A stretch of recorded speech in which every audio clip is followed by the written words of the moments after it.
Hi friends, good evening and welcome to IBMTV Startup Wednesday. And this is your host Ankit Khanelwal joining you from Delhi, India. And we have Nick Palavida joining us from Raleigh, North Carolina. Welcome, Nick, on IBMTV. You are the I've executive been producer. there before. Welcome to you today. But what I really like is our guest and our panelists. We're going to bring them on from all over the world. First of all, we'll bring in Alexander Starr, who runs Chess Stars on Saturday and Investing with Sasha on Wednesday at 1 o'clock, which will actually be today, right, Sasha? Yes. Okay, that's great. And On the I'm fantastic show. dying to find out who's going to be on Chess Stars coming up this Saturday because you run a terrific show there. So who do It we have? might be you, by the way. It might be me. Yeah. But we need some guy who's good at chess. So I'll find somebody. I got a couple people that I've been in contact with that are pretty No, good what at I'd chess. like to do on Saturday, I'll tell you, is a show about correlation between chess and investments. I've already explored this on an investment show, but now remember Ken Regan, who was my guest on Saturday. He will be this Saturday again, and Really? I've discussed with him this approach about chess and investment. He's very, very interested. Really? Very interested. But my problem is that a guest that I wanted really to bring on Saturday, she's Grandmaster Angelina Belakovskaya. Okay. She's investment professional. What about Ron Henley? He's done a lot of investing and also is in chess. He does chess and investing. Ron Henley. I know Ron. Yes. I'll ask him to show up. You can ask him. I know him, but I don't think that I'm in a position to. I'll ask him. I ask know him if he wants. I'll be glad to have him. Right. No, I think that would be good as chess and investing. I think that would be a great show because there's a lot of people like Patrick Wolf who does investing also in chess, does professional investing. I mean, he used to run Cassia, Capital, but I don't know what he's doing now. But there's a high correlation. Bo Weinstein, chess master, does a lot of. There is only one thing, Nick, I want you to appreciate is that the problem is that people, for example, professional investors, for example, like Shaquille, right?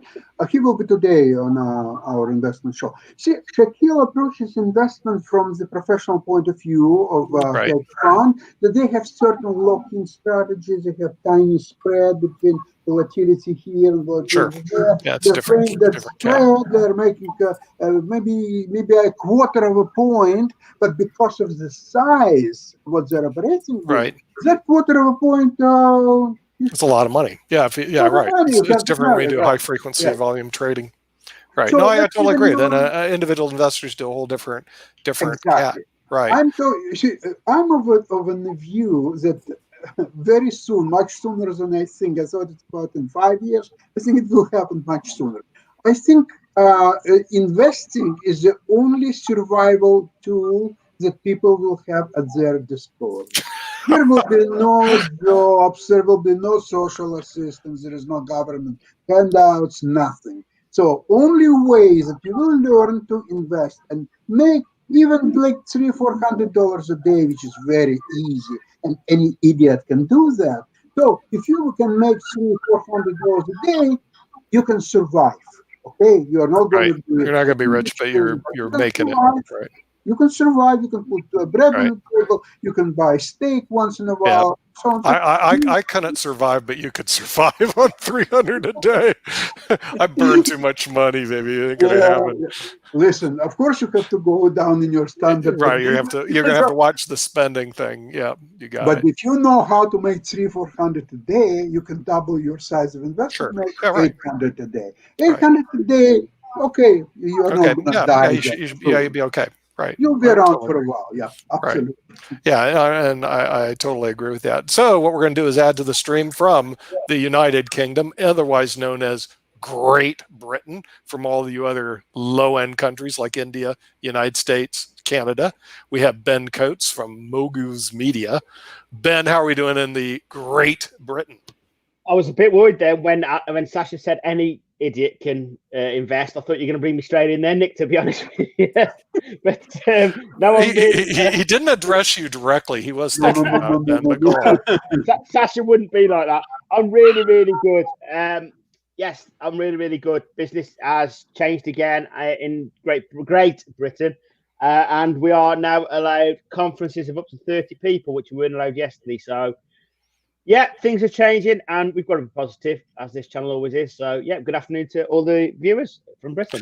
Yeah, to make sure we're equally represented in our discussions, we're going to add in the socialist, the communist, the person from the Socialist Republic of Silicon Valley. There he is, Jim Eade. Welcome to the show.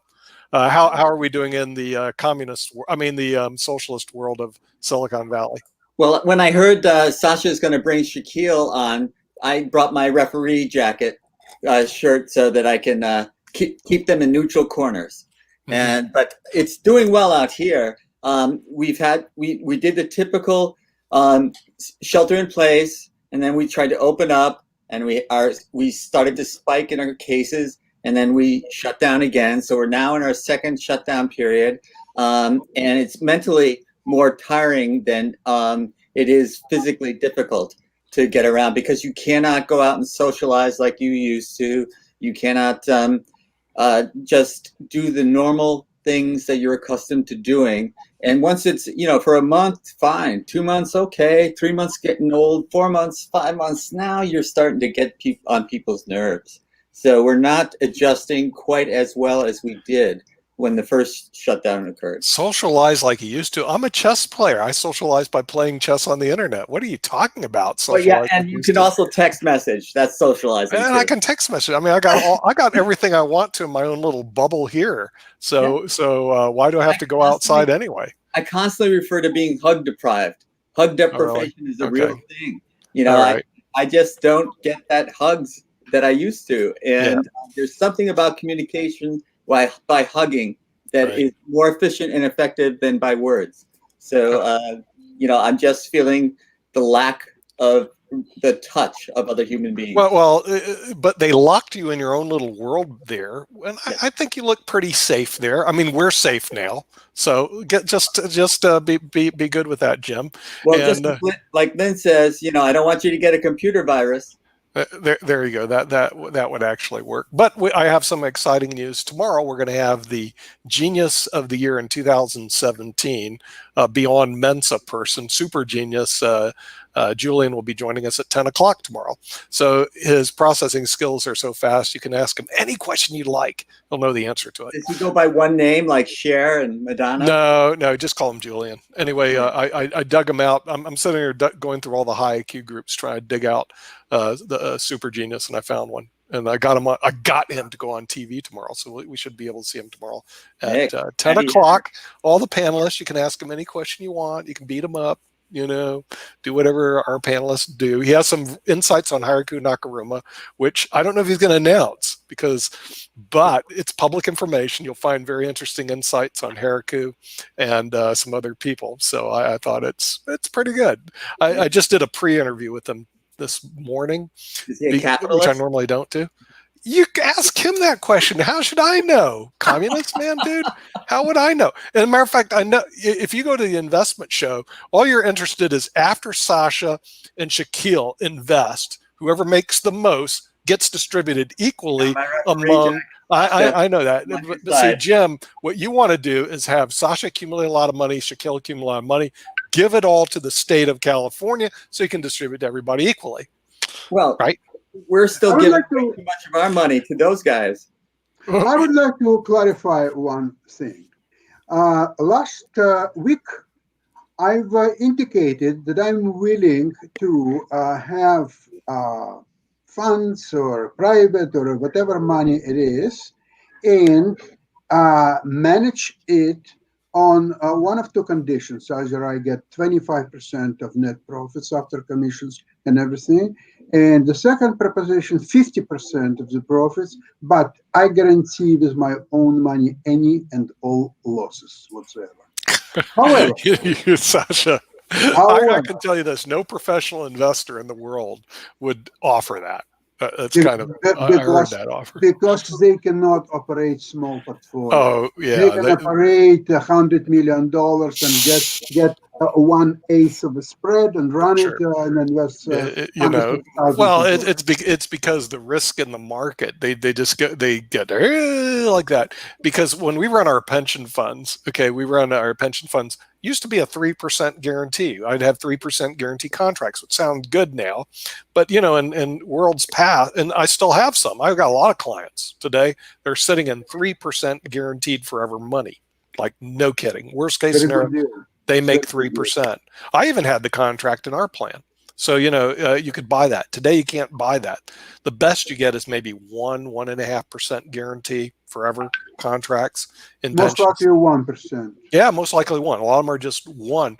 And I mean, when I'm talking guaranteed for, yeah, Sasha's happy. This really bothers me about the market All because green, Sasha. the only thing I can think happen is that the Congress has agreed to some sort of deal to stop mortgage foreclosures and stop the bleeding that's happening in the United Actually, States. this is very bad for the market. If that will happen, the market will go down a couple of thousand points. Really? Why? Absolutely, because Yeah. the real estate properties are all going down. Yeah. What would property and there is someone, renter or whatever, who is there, and you cannot evict him, then your property is worth nothing. Right. You lost all your equity. No, I totally understand that. I think better is to say, okay, what we're going to do with the unemployed people is do supplemental unemployment payments, which actually do exist in pensions. They're called SUPs. And the thing is, if they did that till now in the end of the year, that would probably solve all our problems except one thing in the United States. Our debt load would increase another $3.5 trillion. But everything else would be solved. Nick, okay, I have American Express card with no limit. I can charge on that card just with no limit. Sasha, no limit on your American Express black card. Absolutely. Okay, well, let's go to Miami. I did this for the founding family of Coca-Cola. I got some boats. We'll see if you can buy it with it. We bought a boat for this guy for 1.2 million. However, but if the Florida is a dubious proposition because that's right. You get coronavirus, right? Sorry about that. Let me talk about something. Sure. So essentially, because the only government, only country in the world that can print US dollars is United States of America. Nobody can do that, right? And there is no limit how many dollars America can issue. So in a time like this, when Donald needs to win election, when there is a coronavirus, when there are fights and civil unrest and everything else, why not to issue $25 trillion and just do social works and cover all payments, give every person $10,000 cash just to gamble and go to Las Vegas, do anything, whatever. Just discretionary $10,000. You don't even have to pay tax on it, nothing. And just do that. What's wrong with that? Why Donald doesn't do exactly that? Our dollar would collapse internationally.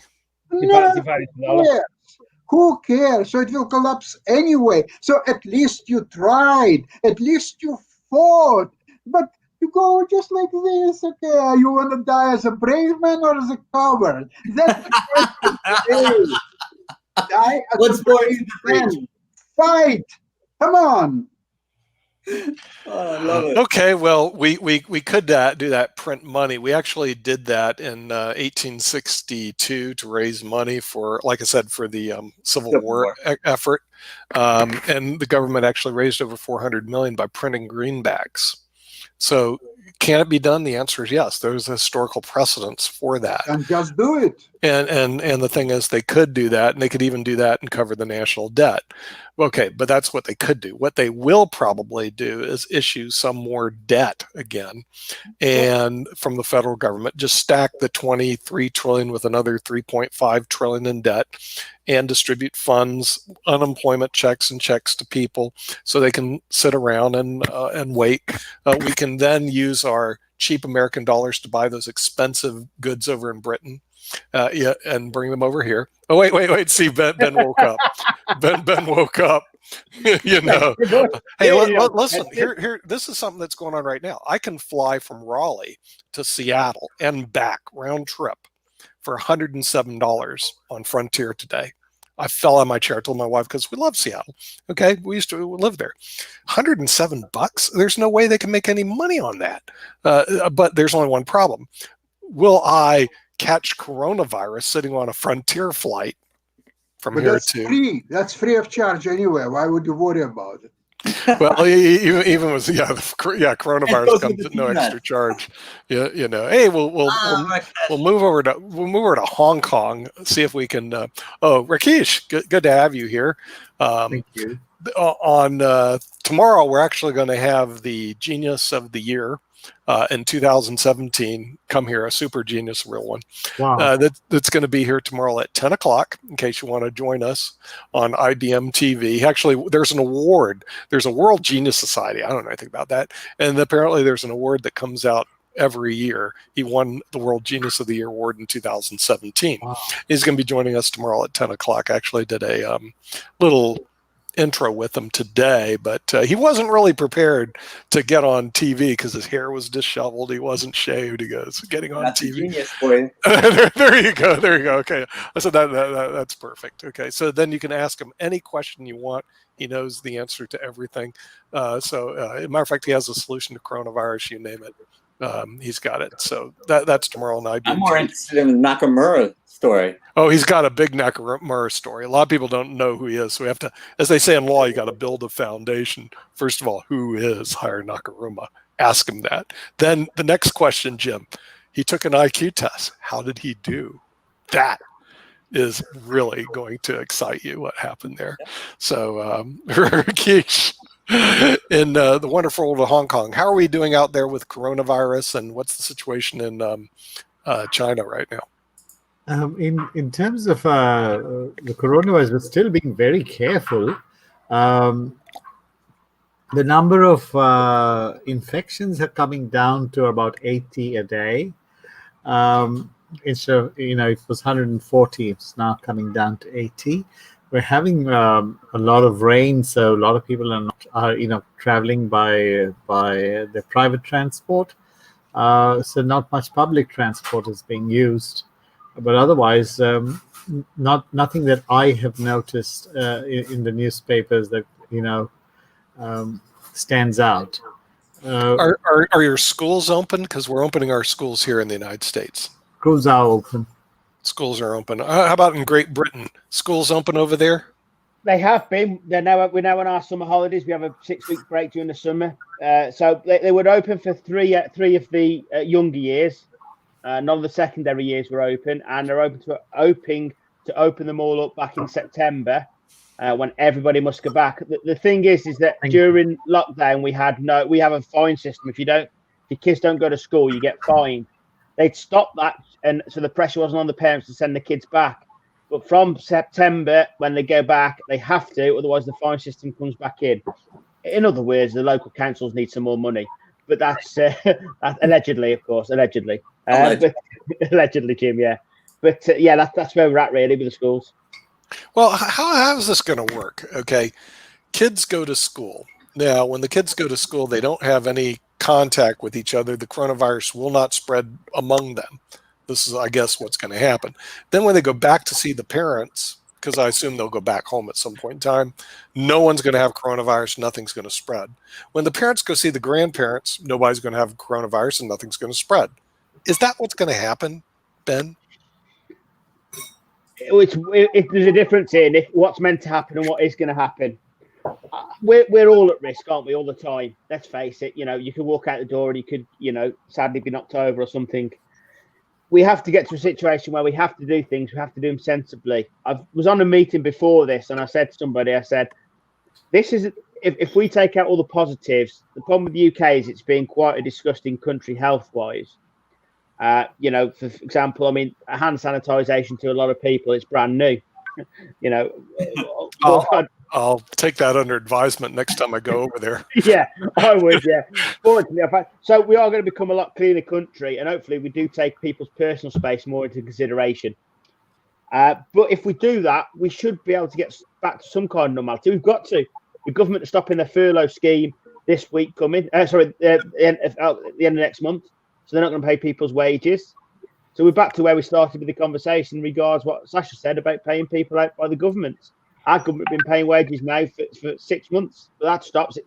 People have now got to pay contributions towards NI from the 1st of August. And then from the 1st of October, it totally stops. So we're coming to crisis point. Jobs are going by the day. We've lost another 1,500 from WH Smith today.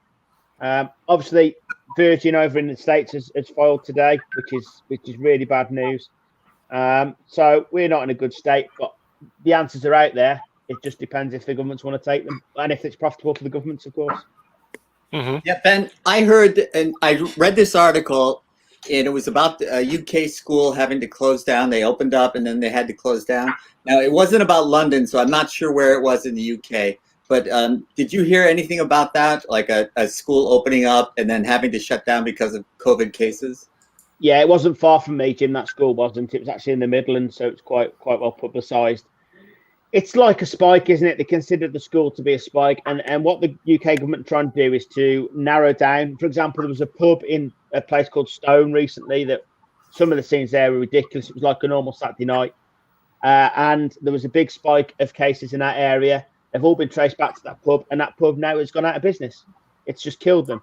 Because I think we get into a legal and a moral argument here, Jim.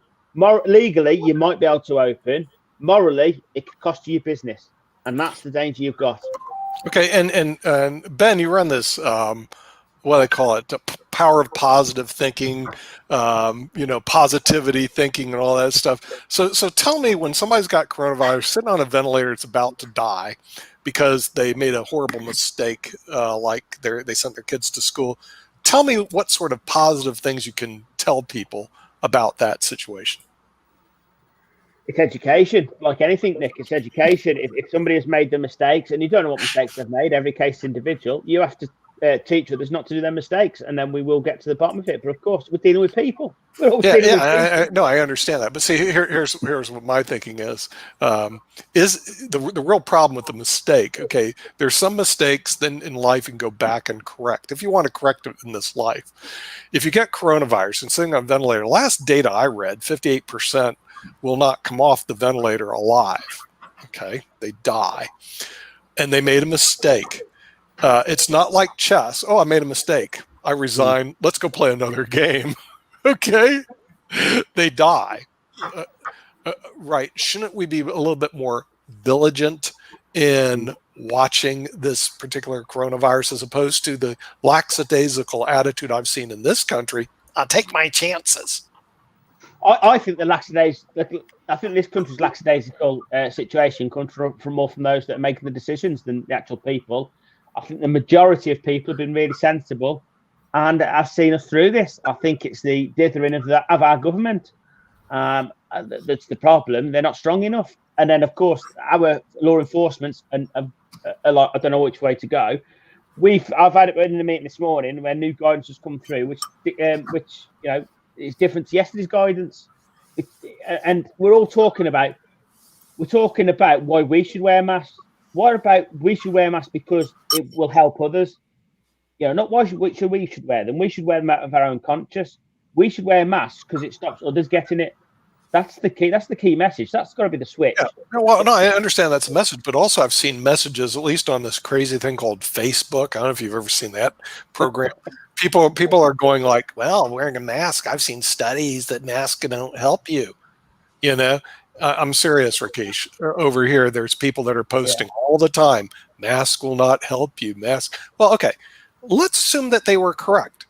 Then social isolation will help you. I mean, that's almost like a proven. So if masks don't help you, then let's not send the kids to school. It's not economically essential that they go to school, and make them stay bloody home and stop spreading this stupid thing. But I believe that's not what's going to happen. There's some weird thing that they believe that if people are in school, they'll learn something, but online they can't learn anything. Now, Rakesh, you run a online education program, right? Tell me, the people that sign up, they don't learn anything, do they, in what you teach? No. They learn a lot. It's a one-to-one class. There's no way they can, not learn. And if you're a teacher, there are hundreds of ways you can test their learning. So if anybody says that online you can't learn, yes, that's just nuts. If they can learn online, the only thing they probably miss is the competitiveness in a class when the teacher asks a question to an open class and the student wants to be the first to answer. But even that can be managed online. Yeah. So I would say. Other than social skills, that's probably the only thing they would miss. And I don't think anybody died because they didn't get social skills. Good point. Yeah, and Kit. I didn't. So the conclusion right was that everyone is learning online basically, but teachers and students, they're not trained to learn online and they're not trained to study online.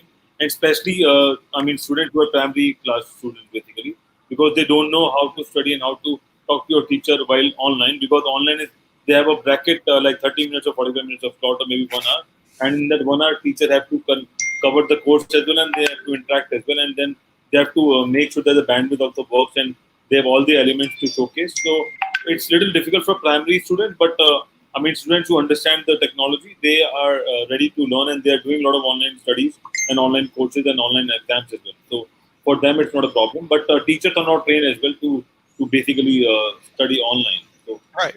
Yeah. So the thing is, there's actually what I see. There's actually a merit to literally forcing online education and forcing people away from this. Hey, I got to sit in a desk next to another person, because one thing it forces is this, which I just found out the other day. A lot of people in the United States do not have access to broadband internet. And the studies range from 23 million to 162 million. I was going like, what? They don't have broadband? We're in the United States of America. We don't have broadband. Part of it is we price our pricing is so high. We're like number 3 in the world, and that's wrong. I mean, the thing is, we should be on the cheaper end, not the more expensive end. And so what we do is we cut out a lot of the students. That's wrong. And we can solve that by pressuring people not to go to school. So I believe, and I'll go on record, that the United States of America is taking a very horrible approach to this once again, because I said this back in March when I said, oh, there's going to be 100,000 deaths when we have like 3,000. And why is it going to be so many? It's the way we're approaching this. We're not serious about it. Now we're over 150, 160,000. Duh. Okay, here's another. Duh. Okay. This whole you got to go back to school is going to be absolutely horrible. It's going to be a wreck, and it's just like, hey, we're going to reopen the bars. Yeah, nobody can. They did that here, Rakesh. Nick, in New Zealand, as of today, every landlord has to provide high-speed fiber internet to the tenant on demand. Wow. Really? Okay, wow. Yeah, but see, that's New Zealand. That's a civilized Where it's available, right. You have to provide it. You cannot avoid. That's the law as of today. Oh, yeah. Well, I actually love New Zealand. I was trying to figure out if I had any place in the world I could live. I would live in They have a woman prime minister. Yeah, I know. Well, the thing is also oddly enough, it's absolutely a gorgeous, beautiful country. It is. There's another problem with New Zealand. It's a gorgeous, beautiful country. Now, I like time to get there. It's hard to get there. I like Australia. Don't get me wrong. It's not a drop dead gorgeous country like New Zealand is. See what I mean? There's the difference. The scenery in the South Island, the North Island is spectacular. And so, and you're away from people. I kind of like that. There's only like 4 million people living there. So, it fits the chess player mode. You're away from everybody. You're with beautiful scenery. Come on, New Zealand, what's not to like? I'm not meeting Jim in New Zealand for a pint now, no matter how much he asks me. I mean, it's a bit far for a beer. But Nick, just coming back to your mask point, just come back to your point about masks. Does not wearing a mask, could that help you at all? The answer obviously is no. Could wearing a mask possibly help you? Yes. So the answer is yes. See, you're doing social calculus and my social, what I call empirical analysis. If you wear a mask, if you wear the right mask, if you wear a helmet, the more you put on and you prevent your face from interacting with other people, the better off you're going to be in the ability not to contract it. And that's the reason social isolation actually is the best And then the next thing, of course, is if you actually do bump into people, wear a mask or wear some face protection. But I'm telling you, Ben, the attitude, and I could go right now to my Facebook page and go page after page after page, where people are promoting, usually from one political party, okay, in the United States that just so happens to hold office here in the top parts of the United States, keep promoting don't wear mask. And I just go, they're doing, and they show studies that, oh, well, these people say you don't have to wear a mask. Oh, well, and the thing is, they're totally empirically wrong. So I totally agree with you. But we've got a businessman who lives in Monaco that's telling people in Britain not to wear masks. How really, does that work? He lives in Monaco. Yeah. Of course. Why does he care? Go ahead. Don't wear the mask. Why does he care? But the thing is, this goes back to our policies here in the United States. The reason we're the world leader in coronavirus deaths deal to our federal, state, and local policies and our total ineptitude to be able to take care of what could have been a very simple situation. And it's because, we got to have our freedoms. We got to send all our kids to school. So even here in North Carolina, they're starting to send kids to school. It will be a raving disaster. Watch what's going to happen next. And the thing is, we're going to try to socially distance kids. Yeah, right. Good luck with that one. Well, Ben, I've got to ask you this question because your prime minister did get COVID. So he's not telling people it's a hoax, is he? No, nobody. Not anymore. No. I've had family members who've had it. It's not an hoax, is it? Let's be honest with you. It's something we've got to adapt to and to learn to avoid, as Nick says earlier. Because like Nick says, when you're on the ventilator and less breath, there's not a lot more you can do. It's not a position that you wish anybody to be in. But it's the problem is that our prime minister got a lot of sympathy, and then his key advisor went and travelled. And as always, the public then say, well, he did it, I can do it, not taking any social responsibility themselves. Not thinking, well, okay, he's done it, but I don't need to do it. They went, I'll do it, and then we've had fat teachers and everything. I just don't. It's just your own responsibility tells you. Just play it safe. Play it safe, because if you get it and you get the worst strain of it, there ain't no more playing safe. That's it. Right. Yeah, the game's over. I mean, the thing is, so my position is that we want to do that. In other words, you want to do social isolation as much as you can. If you do have to go out, wear your mask because it gives you something rather than no protection whatsoever. This whole idea of, hey, we're going to get back together normal ain't going to happen until the vaccines come out. We do know they're out right now, but they're going through tests, to make sure that they're safe and they won't kill you faster than the COVID-19. But that means you got to wait till the end of the year. Too bad. In other words, it's like, I can't wait till the end of the year. I got to go to the bar tonight. No. I mean, the thing is, but our leadership is inconsistent. And the media is also inconsistent. A nice term for it. What? Inconsistent. That's a very nice term. That's very right. I'm nice. Okay, I'll rephrase, counselor. Our media and our leadership are incompetent because you're right. Inconsistent is too nice of a word. No, unfortunately, we have incompetent leadership and an incompetent media that delivers the message. And so the thing is, yes, there's a way to control this. Yes, there's a way to stop it. New Zealand, I thought, did a good job, Rakesh. They basically hunkered down and got her done. Yeah. And basically almost eradicated it. I think they did a great job in Malaysia, although Sharif has kept those people from the UK out, they would have been eradicated. The UK was horrible. I mean, are you kidding me? Didn't they come to New Zealand and start a new? Is that what happened? That's what happened. The UK. They did, but they were caught, and then many of them are going to face charges. Okay, listen, we know it's all Great Britain's problem. It's all Great Britain's fault. Okay, as a matter of fact, they did studies. Okay, that New York City, the reason why they were infected weren't people from Hong Kong coming over. It was those bloody people from Great Britain coming over and infecting all the people in New York City, killing 20,000 people. So at the end of the day, just realize this, all the viewers. If you have coronavirus, it's Great Britain's fault. Okay, so the thing is, New Zealand was fat, dumb, and happy, and then a couple people from England came over. Boom. that's right. That's right. Probably English It come was Adam over. and Eve. It was Adam and Eve that did it. Yeah. They must have been in Great Britain in the beginning. Yeah, it's Great Britain's fault. You know, what I do appreciate what you guys did, which was really good. You did colonize Did 60. everything right. Well, they colonized 62 countries, including our country, and made them speak English. So Oh, I it thought makes you were by talking- we can have IBM TV enter 62 countries without having to change languages. So from that standpoint, Ben, you guys did a good job. Okay, now my other list of good jobs from Great Britain thus endeth. Okay, but you're going to take credit for that. Okay, great. It's good thing they take credit for that. Hey, Nick, do you know when FIDE started, you know what its language was? Its official language?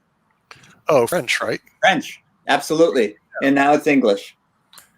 I didn't know they switched to English. I thought the official language still chess. I thought it was French. No, it started that way. There are 5 languages. Oh, really? Okay. Well, It's see, English, English. it's French, it's Russian, and Spanish, and German, probably. Yeah, They but have translators, but all the official material is delivered in English. Yeah. It's interesting. President. When I was There's a lot of information going back and forth. Of course, English is #1 language. right, well, I was traveling through. I was France. I was traveling through Italy, and even in Russia, a lot in Iceland, they all spoke English. I go, why are you doing that? Well, first of all, we watch television in English. Because our kids do, so they can learn English, and it's been the language of the internet. And I thought, that's great, spasiba. I don't have to learn your language because it's horrible. I'm sorry, Alexander. It's in Cyrillic, and my wife is good at languages. We're looking at the Cyrillic alphabet, and we're going like, "Whoa, what is that?" Not even a chance for me. I had this book translated into Cyrillic, and I could not. I just gave it away. I couldn't follow it. It was Wirth and Chavosky and Formatter. I was going like, "Look, I can follow As Chavosky." you know, Bobby can't follow Fischer learned Russian specifically to read Russian chess magazines. Know that, right? Oh yeah, right, yeah. We used to watch Shakhmati and Shakhmati versus Sir. Yeah, I right. had a chess playing friend who was he was stationed in Germany, and he was looking into Russian intelligence, and he came back as a chess player. He knew Russian, so he ordered all the Russian magazines, and we all thought, wow, this guy, he's not that good a chess player, but man, he comes up with some real interesting moves. And then we found out, he's coming up with interesting grandmaster moves made in Russia. Right. And by the way, we do have a picture of Sasha. This is Sasha in his younger days. Oh yeah. No, that's Sasha younger days. You can't kill him. No, you can't kill him. He just keeps on going. And then we have a picture of. Let's see. I got one of. I have a picture of Jim in his younger days. Oh yeah. That's what I wanted to be. Yeah. Deadly gamesman, right there. So my aspiration until I went to New York City, I thought I was going to be him. Oh, right. And then you got a lesson, I would imagine. I got taught humility for the first time. I was going to say that's probably a lesson in humility. I had that same lesson when I was younger. It was kind of cute because I played in my first national high school, and boy, I was going like, "Hey, we're good, but we're from the South. We got." Yeah. I mean, I was going like, wow, there are a lot of good teams here, a lot of good players, and we're not one of them. That's where I first bumped into Larry Christensen, who was #1 on the charts. But you recruited him, didn't you? Of course, that's the ringer theory. Come on, Jim, that's the ringer theory. If you're not good at something, you recruit them on, put them on your team. Right. Yeah, I was with Lauren Schmidt, who you may know, and with Lauren, University of Nebraska just won. I said, Lauren, it looks like we're never going to win this thing. I said, what do you think about chess scholarships? Go good, I'll play on the team, but I got Christensen and Henley instead. Yeah. Hey, third board's not bad. I played fourth board. We had another master from South Florida on board 3, so I ended up on board 4. But let me tell you something. We went in the Pan American Intercollegiate. We're first team to go 8-0. In our first 4 rounds, we won every game. No draws, no prisoners taken. But you would have been a tough board 4. Yeah. What? You would have been a tough board 4. But here's the problem. Here's the progression. Right now, because I tell my brother about that, was remember. If you took our team, we were #1 in the country. back then. If we were to enter the same rating today, we would be 25. Yeah. Because the players are recruited internationally. They're the top players in the world.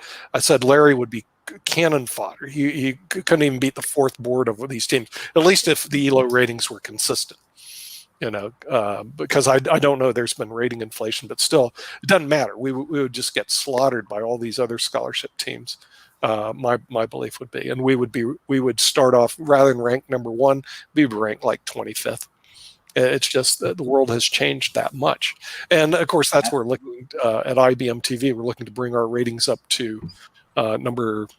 What? I forgot where we're ranked right now, but it's not high. Okay. Well, We got a long way to go. Soviet Union, because like a guy like Shirov, a fantastic player, world class, ends up in Spain. I mean, why? Why is he in Spain?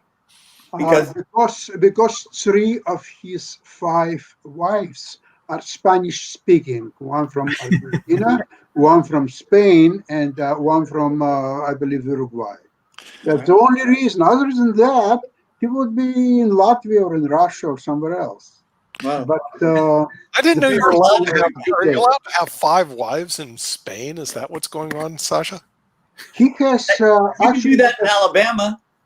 he has 4 wives and 1 girlfriend, and he has 5 children, 2 from one of the wives, and then 1 of each, the other 3.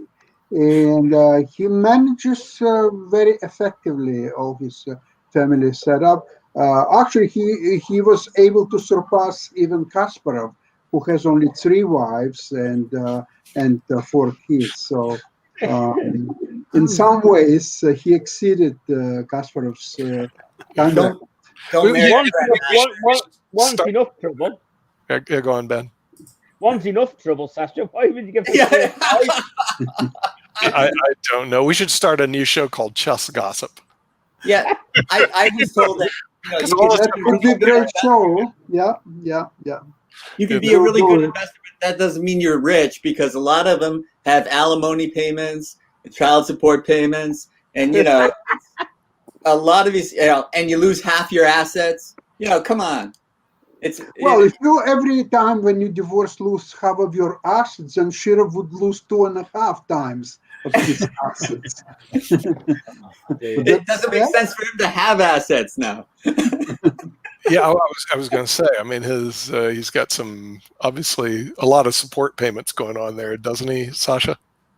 Yeah, he has, but he's kind of a type, a very happy, very joyful personality, and I think he's taken out. Look, okay, I have money, I'll pay. I don't have money, I won't pay. It's like he's not going to have a headache because of some kind of payments or so on. If there's a payment but you can't make it, why would you worry? It's a person on the other end, right? Worry, but not him. Yeah, right?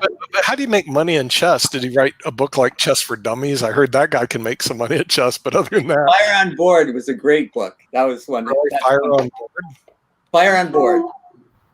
Yeah, listen, he writes books. He's playing some tournaments here and there. Lately, he organized a couple of tournaments where he was a first prize winner as well. But again, they're not talking about a great deal of money here and there. Yeah. When you organize chess tournaments and you're the first prize winner, you're Magnus Carlsen, right? Absolutely. Yeah. Learn from the best. Yes. No. What it is, he's there, and all the other chess players have got Jim's book trying to work out how to play. So that's what he's winning. That's exactly right, Ben. Because it was the smartest thing I ever did in chess, and I thought, I got to get with a publisher who insults the reader in the title. That just spoke to me, and I just think that I was in the car with Lev Sakis. Sasha knows Lev Sakis. He's a great player, and he wrote this wonderful book on the modern Benoni, which is a defense in chess, and he asked me how many copies of my book I had sold, and he told me how many copies of his book is sold. And he just sat there staring at me, and he said, "I'm very jealous." Here's a grandmaster who's fantastic, who wrote a fantastic book, and he sold 9,000 copies. You're You're sold, talking to more one. than 9,000 copies? He sold Jim? 9,000 copies of this wonderful. That's really good. How many did yours sell? Did you sell more than 9,000? If you said 1 million, it would be a conservative estimate. You had 1 million people buy that dummy book? Domestically, in English. Oh, that's right. We have a lot of dummies in America, so I would It's a say renewable resource. you have a bigger audience. Talking to a wider market, yeah. Talking to a You have a wider wider market. market. He did One this. born every minute. Yeah, it wasn't Lev Sekas. He was like a top world grandmaster. He was playing for the world championship.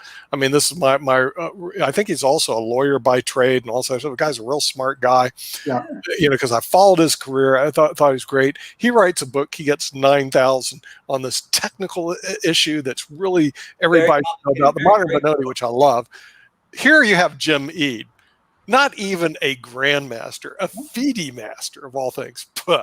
Okay. Excuse me. Puh.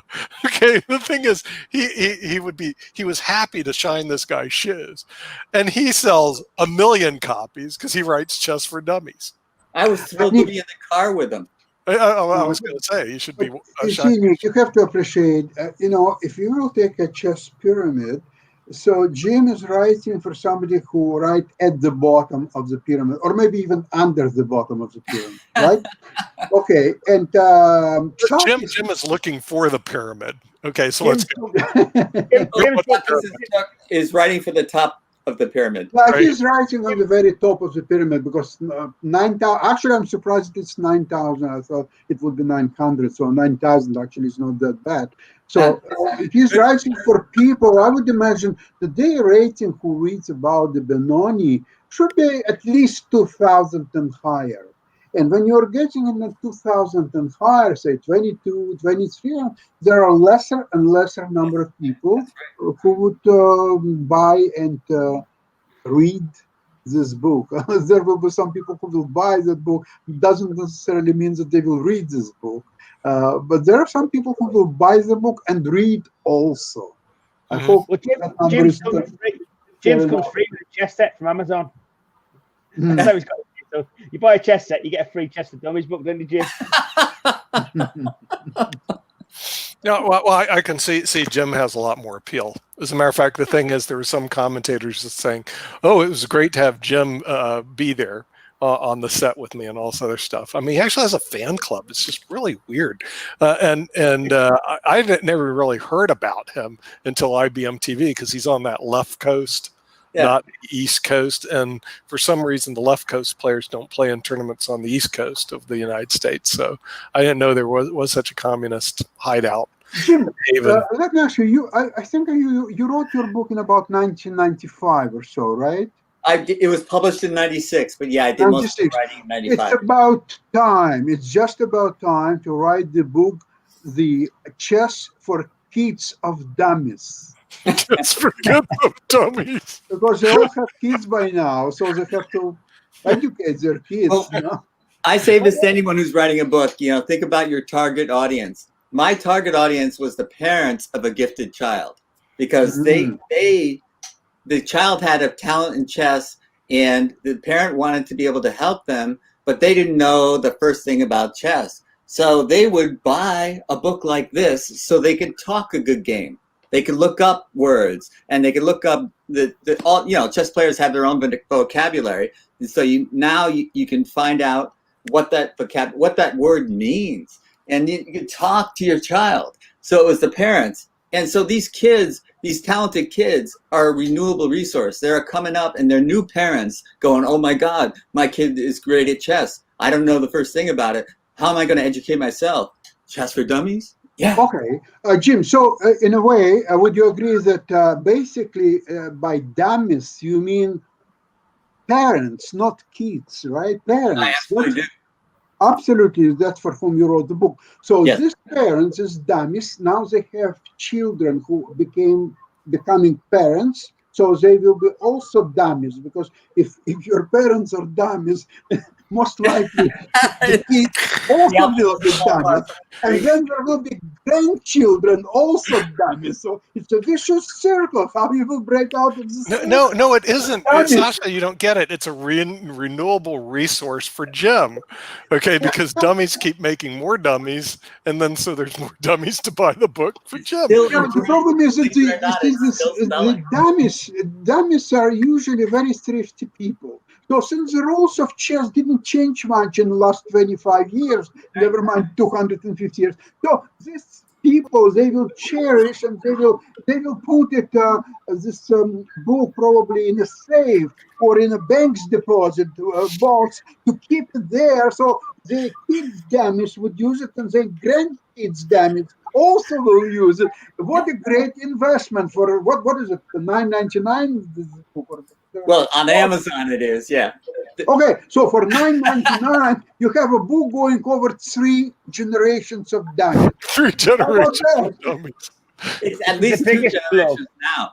And Hey, Jim, I got a great idea. What we should do is Chess for Dummies updated under the new rules. well, this is the 4th edition. Oh, forget the 4th edition. You have to say updated in the new rules. Why you must buy this book. My first edition. What's the difference between first edition and 4th edition? The first edition didn't even mention Magnus Carlsen, Oh my God! because he wasn't around. He wasn't playing. Oh, he wasn't even playing. He was a little tiger. He was a little pike. So I have a top 10 So list. people who bought first edition, they should write for their money, ask for money back, or to get the first Ask for their money free of charge. What kind of book is this without Magnus? 500,000 refunds coming up, I think, Jim. This is the longest plug I've ever seen, to be fair, of a book. Well, we're supposed to have a book show coming up. When is this book show coming up, Ankit? Has What Dr. you- been contacting you? The book Well, show we are who knew working on Magnus Wednesday. So we are working on the book show for Wednesday. It's just that time slot is not matching up, and we need a lot of more people to start the book show. So it's pending. Okay, yeah, because we're eventually going to have a book show. Should we even invite Jim, even though he's a best-selling author? He's like 5 books. Where's the Chess Bible these days, Jim? Where's that gone? I've written 5. Yeah. he's written 5 books. He's kind of a best-selling author. Jim, are you like David K. Johnson, a Pulitzer Prize winner, New York Times best-selling author? You know, I've been feeling really jealous about that because I didn't even win the book that when this came out. The book that won the Book of the Year was a politician's book on chess. He wrote a book and he organized the committee that gave the award. So, this didn't get any awards. Oh, really? But if you fail to organize the committee, what was the purpose of writing the books? You should organize committee first, then write the book, Yeah. get book to win the prize. If and then I cared about the award, I would have done that. But So, Jim, I'll take the royalty checks. Absolutely, yeah. Don't worry about the award because we will be starting the IBMTV award as soon as COVID finishes. So the book award definitely goes to Jim to start. Yeah. No, he has to do his nomination form and everything, can't he? And has to go through the committee. Let's not just give it to Jim. Let's make him work for it. We know he's going to win, but make him work for it. Yeah, and this guy, to his credit, he worked for it. He formed a committee. He gave them the right to give this award. And of course, when he wrote a book, which was a terrible book, by the way, he got the award. We had the Great British Podcast Awards, and I don't know if you've heard of Chris Moores. He's quite a big DJ in the UK, and he's got this podcast with thousands of listeners. In the same category as him was the person who organised the awards, and the other podcast was a Santa podcast, which obviously must go out one month a year. And Chris Moores didn't win, and it was so funny. Honestly, have a look. Go on your podcast, have a look for that. I look for the Chris Moores podcast on it. He absolutely tears them apart. It's brilliant. That's the way the world works, Yeah, I've got plenty of awards. I don't need any more. I don't have plenty of royalty checks. Those are the ones I want. Mark Lee thought Rakesh was going to win. Yeah, Mark Lee. What's the award Rakesh can win? The best orange shirt of the day. Nice that is, Ricky. Best? I Orange can't. shirt. The best orange shirt of the day. Orange shirt. It's appropriate for the Ram Mandir. This is saffron Yeah. for the Ram Mandir. No, that's Northern Ireland's shirt. So Rakesh, Holland. can you Holland. tell our viewers and especially our panelists about the Ram Mandir thing, because no one knows about that. Oh, there's the Ram Mandir is supposed to be a temple which is dedicated to the birthplace of this king, former king, who has been elevated to the status of a god. He's a bit of a funny king. He mistook a golden deer for a real deer, but anyway, that's how he lost his wife, but and then found her back. But that's Ram, and so he's, for some reason, he's revered in all over India, and somebody came up with the idea. He lived in Ayodhya, which is the place where this temple is being built, and somebody said that that's the place. There was some sort of thing there, mosque there, and they said, that's the place where he was born. So we're going to build a temple there, and because the current government is doing absolutely nothing in terms of running the country, they want to distract people, so they've created this this whole noise about Ram, which I think if he was alive today, he would thoroughly disapprove of, because I don't think he wanted to be adored or considered a god. He was a very humble person from all accounts, and I don't think he would enjoy this sort of thing. But hey, people are people. We keep going back to that. And that's for the golden days, and now we don't. We believe this is Kal Yuga, and that was Satyug basically. So maybe that's why we have different people. One thing remarkable about Ram is that he didn't want the throne. Yeah. He really had no lust for the throne at all. In fact, that was shared amongst the brothers, the 4 brothers. They never fought for the throne. Each one was willing to give the throne to the other person, which is something really remarkable about that family. Well brought up, but that's about it. Rakesh, and Rakesh, one of the politicians in India. Hold on, Ankit. Did we authorise that, Rakesh? Did the UK authorise it? That the passing of the crown? Was it authorised by the United Kingdom? Or was this after Gandhi? All this stuff happened?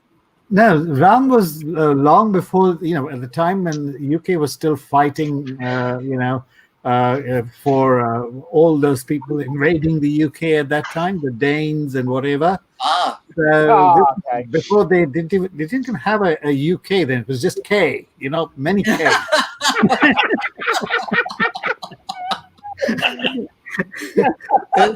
He's talking about the time that the Picts ran everything in Scotland. So.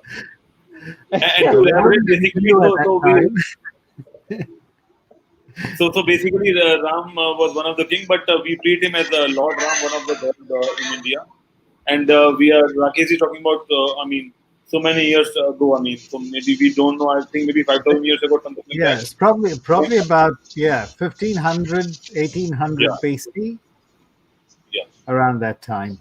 So they didn't even have real palaces and things like that. Good. They just had modest houses, probably made of wood.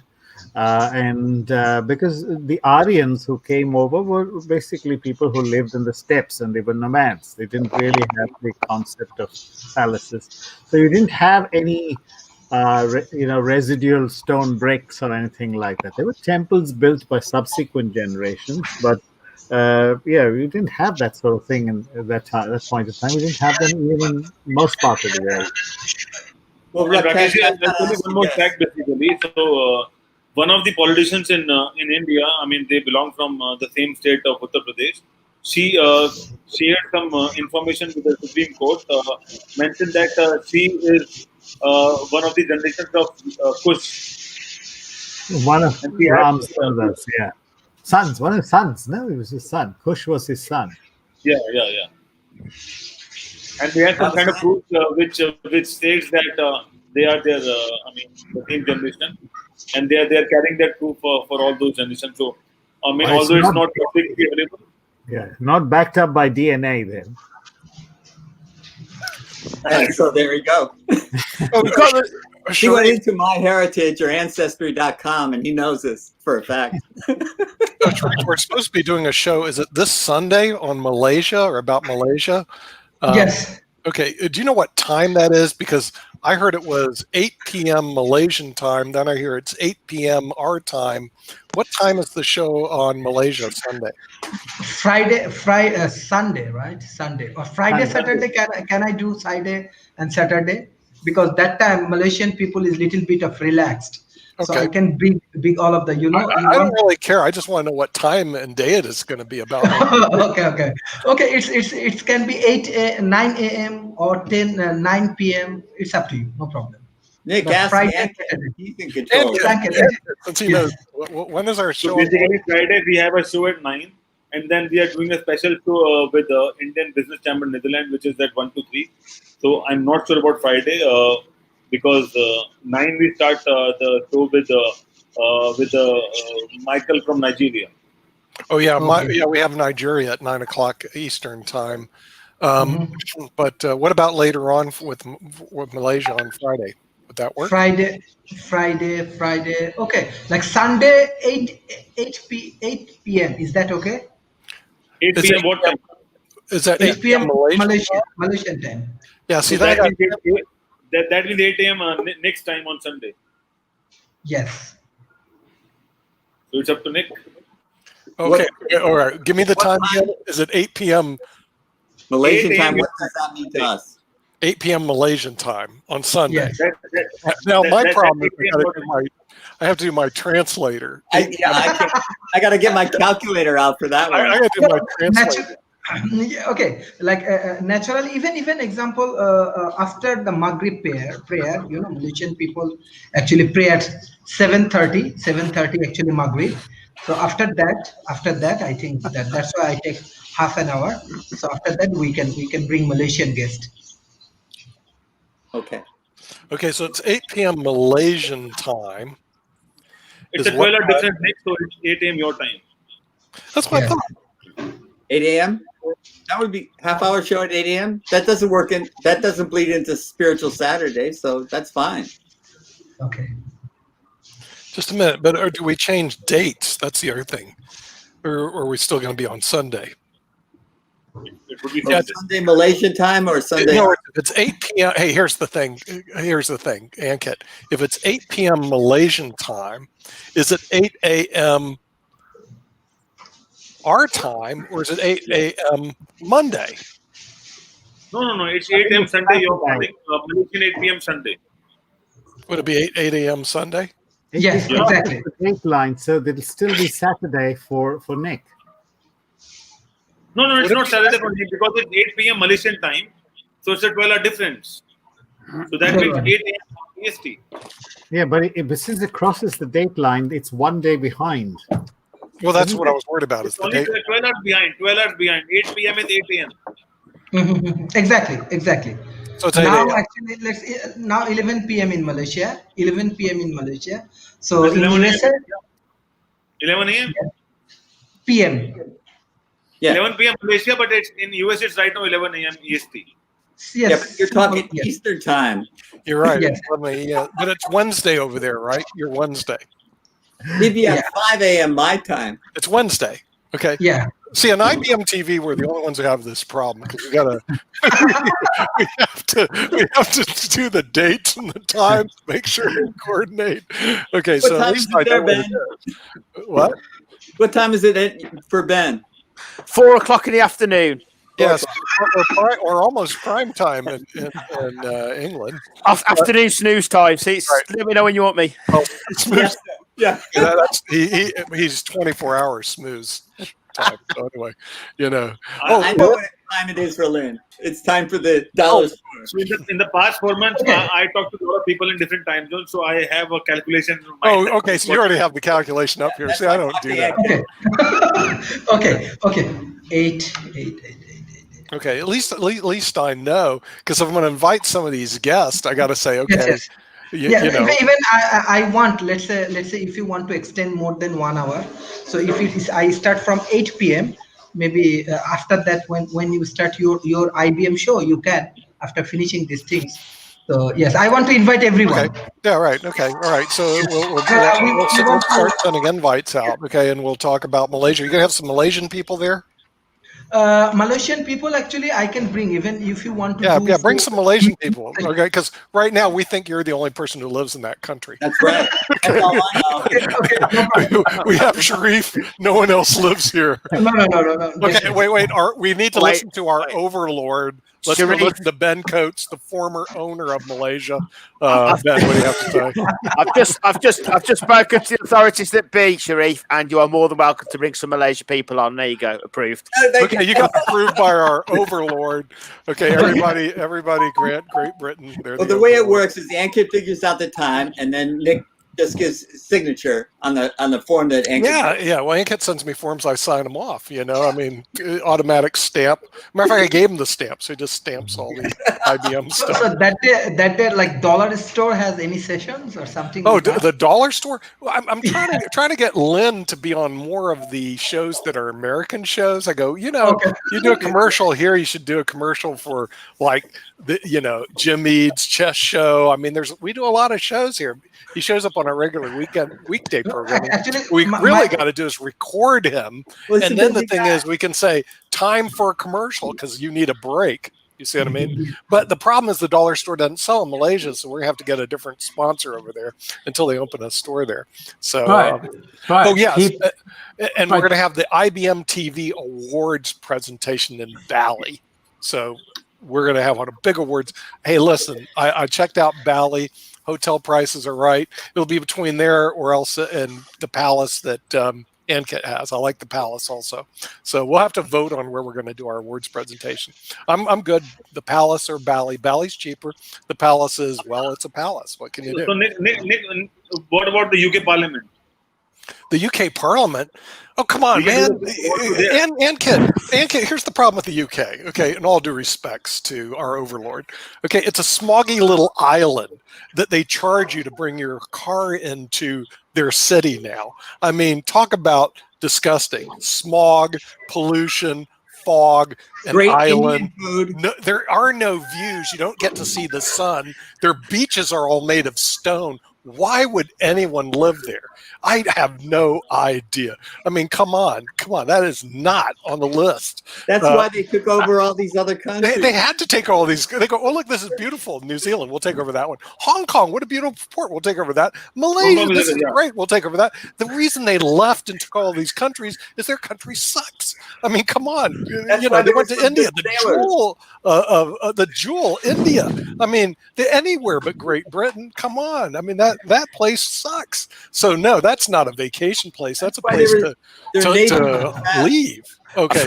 Now, I feel like I should do an advert here. Thank you for listening, UK viewers. If you would like to be part of IBM TV, you are made to feel most welcome.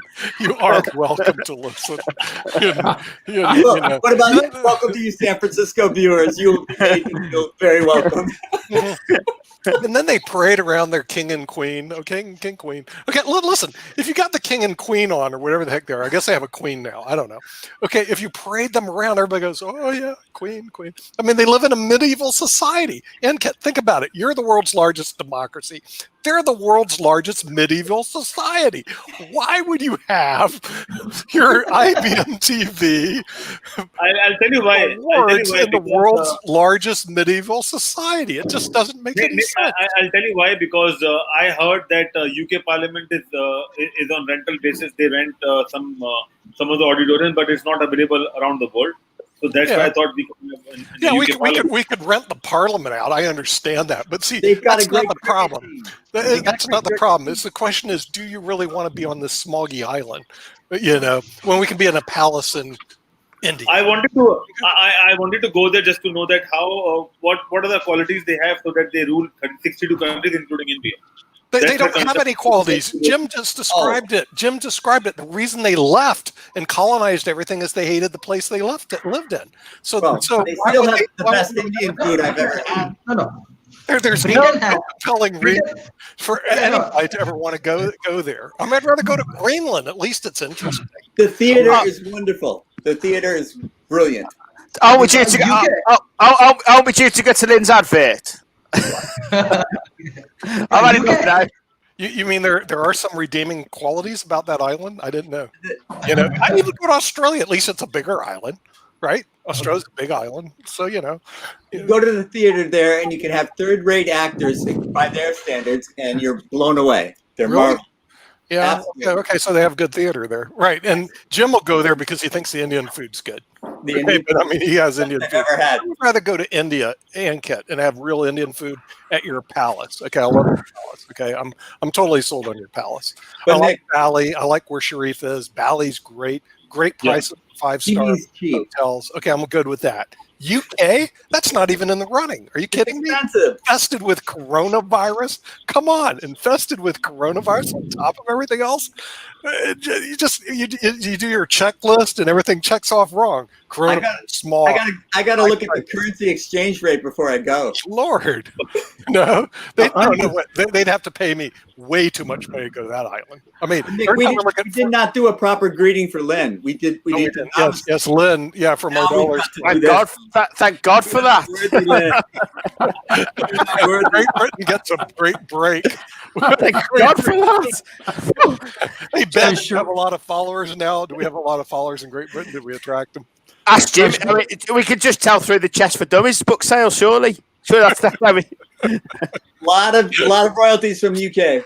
There you go. Yeah. Notice they're called royalties. That's You where know, but they have to translate it into English. So since we are taking a break, this is like ESPN on steroids. People can watch that show. We have our commercial break from the dollar store. Lynn, tell us a little bit about the dollar store, our commercial sponsor. So thank you very much. I actually, Sharif was trying to say something there, and I think he was actually trying to be serious. But anyway, as opposed to all the rest of the people, but he can finish up when I'm finished.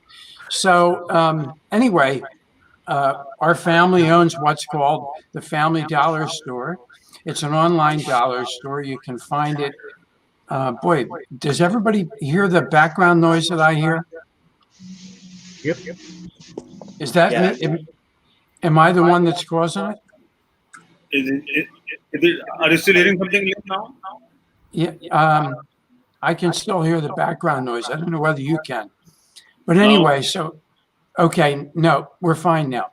So in any event, we own an online dollar store called thefamily.dollarstore.com. And we are supporters of Money Masters PBS and the mission. We love the mission, which is to narrow the gap between poverty and financial sustainability. We by providing financial education and financial fitness. And because of COVID, there are a whole lot more people today in the world who really do need financial education and financial fitness, because a lot of people are suffering, and I believe that Money Masters and IBMTV can help them. And one of the ways is to shop at the dollar store, because we have a lot of products which are a lot less expensive than people are going to find by going to a normal brick and mortar store. And especially some of the products that we have for women, like the masks that women put on to make their faces look beautiful. I know Jim wants to try it because he needs to beauty up his face for his chess show. But anyway, but we have lots of stuff. And I need Jim to be involved here, because Jim is sort of my straight man. And so there he is. So here's the thing. We have face masks. Okay. Think about that. I was listening to somebody today who had face masks where you could put your name on the face mask. He said there were 2-ply. These happen to be 3-ply, and you have to buy a minimum quantity of 50 of them at $5. Well, at $5 each, we have 50 of these for $25 on the website. And right, 50 of these masks for $25. Now, I mean, they have multiple uses when you think about it, because we all are concerned about getting computer viruses. So if you're concerned about a computer virus, just wear your mask. and you won't have to worry about getting computer viruses. But the thing is, you can get 50 masks for $25. And because we have something that's akin to a gift card, they're called gift tokens on the website. Okay. You get $5 just by signing up to become a customer. So Sharif and Rakesh, we're suggesting that you guys need to sign up because you know people here in the United States that you can send your gift tokens to. Not to Jim, because he seems to want everybody to send them gift tokens. But so if you buy these masks, okay, and these masks cost $25, you apply the $5 gift token, they're going to cost you $20. And what does it cost? Oops. Well, wait a minute. Oh, no, Jim. That's I know. if you get extra gift tokens. So it's going to cost you 30 cents if you get extra gift tokens. Oh, there goes my landline. I can't stand it. So $20, or if you get one token, it's Yep. 40 cents a minute. 40 cents. 40 cents. I always need Jim to do this for me. But here comes Mark. And one of the important things that Mark is here for is because he's a member of the Minion Napkin Club. Oh, where's So my we need to be sending Minion napkins out to everybody. Kimberly started the Minion Napkin Club. Okay. So Ben, I want to thank you, and Ann Kit, I want to thank you because you both have become customers. And I know that you know people here in the United States, so you can send your gift tokens to the people here. Or the other thing you can do is buy for people here in the United States and have it shipped to the people in the United States. So whoever wants to get a hold of us, which is obviously it's obviously a sales getting pitch, bombed. or I should blow that phone up. Anyway, so I've sort of gotten off track here. Rakesh, help me. Rakesh, Rakesh knows my routine, so it's time. Come on, Rakesh. Well, I think you could go into the quantity, the value you can get free shipping from now, and I think it's $25. $25. $25. Yeah. So you could go into that, and you can also talk about. You were talking about directing flows of traffic from guys like me into my friends in the USA. So that's where you left off, and now you can tell us what we can sell them. And Lynn, you can talk about all those great products you got. You know that I'm the cookie monster, so you have those cookies. So you all the time talk about yummy. The fact Kim is really into the beauty products, and she doesn't have those lines, so we don't know why she's even buying those things. So you often talk about that. You often talk about the fact that Jim needs those CBD patches because he's oftentimes going to be beaten badly by Sasha. So those are some of the things that you have to cover. I was going to get to that. Lynn, just before you move on, I've just got your latest advert through. Let me just share screen.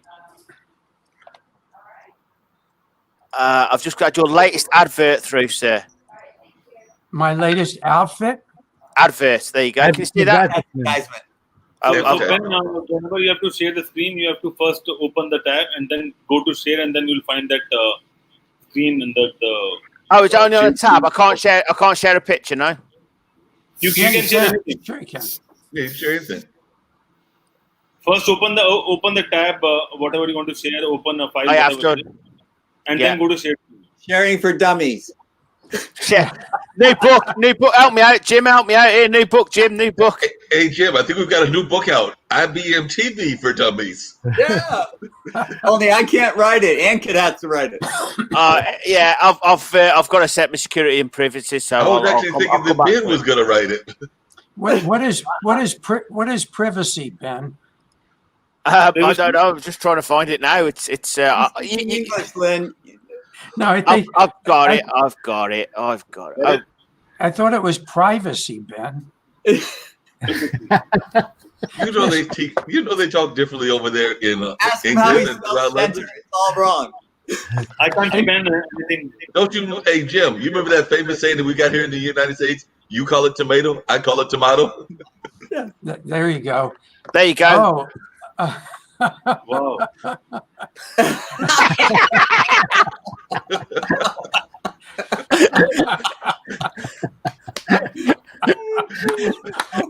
I love it. Oh, it's so. Ben, On that note, and I got What are the reasons you want to? before you go, Mark, I have to say that all the bashing that Ben takes from, especially from Nick, I have to say that notwithstanding what everybody else says, Ben, I think you're a great guy. Thanks, So- Lynn. No, I was going to say the same thing. Ben is an amazing guy. There is actually, and I know that we've got this international audience, but there's a place in North Carolina called Chapel Hill. It's where UNC plays, you know, where Michael Jordan and all of those folks were at and everything. But they have a store called, I think it's called Cattails or something like that. But it's basically a place where you can go and pet the cats and eventually adopt the cats if you want to. But when COVID first came out, there was a sign there, and the sign was basically like, we are going to leave y'all alone. We don't want y'all to come over here because y'all have the cooties. So we want y'all to stay away because y'all have the cooties. So Mark, did you hear, Mark, that we got some new items on the store? I heard y'all got some new items. I'm really upset because I hear that, you know, after a while, y'all might be up to 5,000 or 6,000. You know, Yeah. I have a limited amount of time, how much I can count. I actually had an idea for you while I was off, not even in the backstage. I was actually checking y'all out on Facebook and everything. But I have a new product. It's not a hammock. It's not anything really big. I think you can actually do this one for the dollar store. But Nick keeps coming on and he keeps asking Ankit about the time and the fact that it's a different time in Malaysia, a different time in Canada. Well, Canada's got the same time, but a different time in Australia, different time in South Africa, the different places that we are all over the world and everything. And I know Canada's got different time zones, so there's even different times within parts of Canada. But I think that you need to put in the store catalog a world clock. So that way Nick doesn't have this problem anymore. He can just go there and find out what time it is. And I know there are world clocks. I've got a world clock. That's right. Yeah, you can do that here. So I know anyway, what time it is in North Carolina. I'll tell you what. I also know that it's getting time for Ben to do tea and scones. Isn't that right, Ben? It's high tea. Yeah, it's high tea for Ben. But Lynn, what are the reasons I would want to shop at the dollar store? What?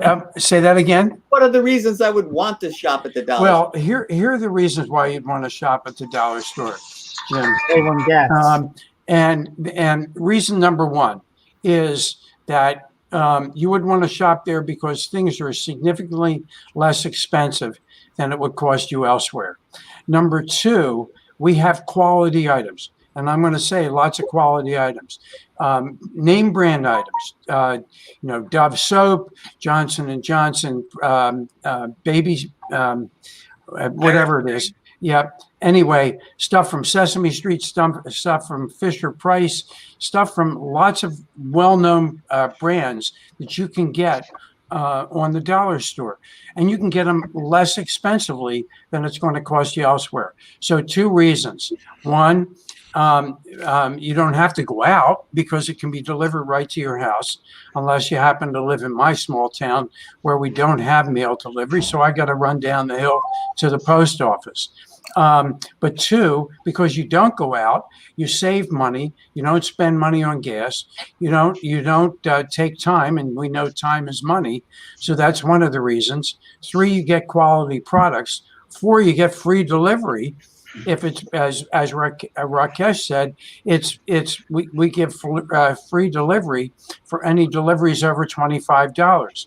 Five, you get gift tokens, and that's like getting something for free, like getting a gift card that Jim's going to give you gift cards, okay? Which, by the way, Jim should do for everybody on the show. I mean, I could go on and on and on, but the point is, the most important thing is you're supporting the mission of Money Masters PBS. Oh, and remember, Mark has gotten up to item. We have over 4,300 items now. Mark got to 4,119, and he stalled. So we need to get him, give him a kickstart again, so he can start looking at the rest of the items. But what we're going to do is keep ahead of Mark. So right now, there's more than 181 still to go. I can't remember how much we added, but we're going to keep adding so that Mark has to keep looking at the site.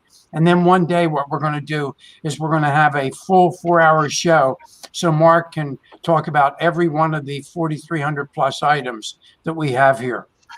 So I can definitely do that. That's no problem. Jim will tell you that I have no problem with having conversations, and we can do a 4-hour show with each item described into a T and everything like that. But I got to get to all of them. So I do understand that. I did have a question for you. If you can give us an idea how much it would the Dove soap cost at the dollar store, because I just made the mistake of running up to the convenience store, and I'm sure it's much cheaper than you're going to charge me and everything. So give me an example. It's less expensive. And Jim, and we have a number of new CBD products that you can get, which Jim just showed you. So he actually has the bottle, the CBD bottle. So we have lots of stuff. What is that? These are the gummies. Oh, the gummies. Okay. Yep. CBD gummies.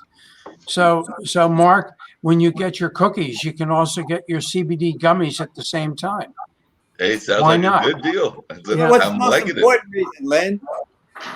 The most important reason for shopping at the dollar store is to support the mission. Support the mission of Money Masters PBS, which I said before, and bye to Rakesh. I really enjoy seeing him because he's one of the few people that really likes my jokes. So anyway. By the way, Lynn, thank you for the products. I just received mine yesterday. Oh, good. Good. Yeah. Thank you, everyone. It was good. Well, thank you. Thank you for signing up. And as we said before, but you happen to live in Maryland, Kirill, but people who live outside of the United States can become customers. They're going to get gift tokens. We're going to send them extra gift tokens. And because people have friends or family who live here in the United States, just like Ankit. Ankit's sister lives about 20 miles away from me. Ankit's brother lives close to you, Kettle, down in Maryland. So the point is, we even if you can buy for Ankit can buy for his brother, he can buy for his sister, or he can just simply send them gift tokens to allow them to buy more. Exactly. So, yep. And after a while, we'll have these kind of great financial kind of things that you're involved in. So hopefully we'll have those gift cards and some of those other things that I know that the folks here and getting everybody are talking about getting. So glad to see that you've joined our little panel here and everything. Better than gift cards. I've lost so many gift cards, but I can't lose my tokens. Yeah. And one more question for Lynn. Is there any plan in future to extend the product list, having more products? Well, here's what you should do. Send me an email and make a suggestion. We have a superstore that has 32,000 items. Now, from a stocking standpoint, we can't stock them for the smaller store. But if enough people ask for a particular item, I think Mark's the only one to ask for a hammock. But if we have, but I also asked for the world clock, and I asked for the figurines and the panda too. So it's not just the big items that I've asked for. But the point is that if you ask, or scones, we might actually be able to do scones on the site for Ben. So Ben has his tea. Where are your scones, Ben? Look at my cup. I'd agree with you, but then we both be wrong. I like that cup. That's a great cup. Good idea. That's my wife gave me on my birthday. Your wife gave you that? That's dangerous that she told you that. Scott, what's on your wish list? What is on your wish list? So that's why my response was like, that's why I don't agree with her, because then we both be wrong.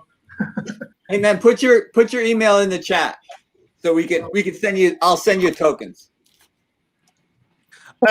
Well, no, you have to do it on your customer account, Jim.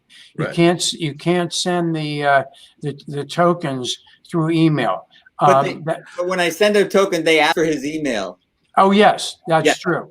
That's true. Just to let you know, Lynn, on the scones, we only have them after Friday Big Shop. Has to be Friday Big Shop for them. Oh, is that right? Okay. Yeah, Friday Big Shop. It's a British tradition. You can have it if you want. You can have that one for free. So wait a minute, scones is only on Friday. What do y'all do Monday through Thursday? I don't do big shops then, Mark. I haven't got the money to. I've got 2 kids, so I'm skinned. Well, man, you do have those 2 kids, but they're keeping you busy. I'm surprised you don't have them on cleaning duty, because usually we see them in the back doing all their cleaning that I know that you're getting them to do on a regular basis. Just good parent. Just in case anybody's listening, that's allegedly. We should start every sentence with allegedly. I understand that the UK doesn't have any problems with child labor. So bit harsh. Wait a minute, isn't this the same country that historically started folks working at like age 5? Hey, listen, I love it. Lynn is starting to beat up Ben. Nick beamed in just for Mark this. is joining on the cause. I love it. Great Britain. Okay, get the feeling, baby. Great Britain. So Okay. I No offense to Ben. Ben's really great. But Great Britain. Yeah, that's a good story. no, I'm not going to beat up on Ben, because Ben's the only one that gives me the proper greeting when I come on the show. Oh, I mean, look, Ben, what do you do, Ben? See? No, I saw Jim doing it. I saw Sharik doing it. So there were others that were giving you the proper agreement as well. I haven't got quite to that yet. They're learning. They're learning. The only problem is, Mark, is an hour before then come on, we spent an hour trying to get him to do it properly. It was bowing for dummies. We were having bowing for dummies in that case. He couldn't do it properly at all. Monday through Thursday with your tea. You must have little finger cookies or something like that. What do they call them? Finger cakes? Now, pettifours.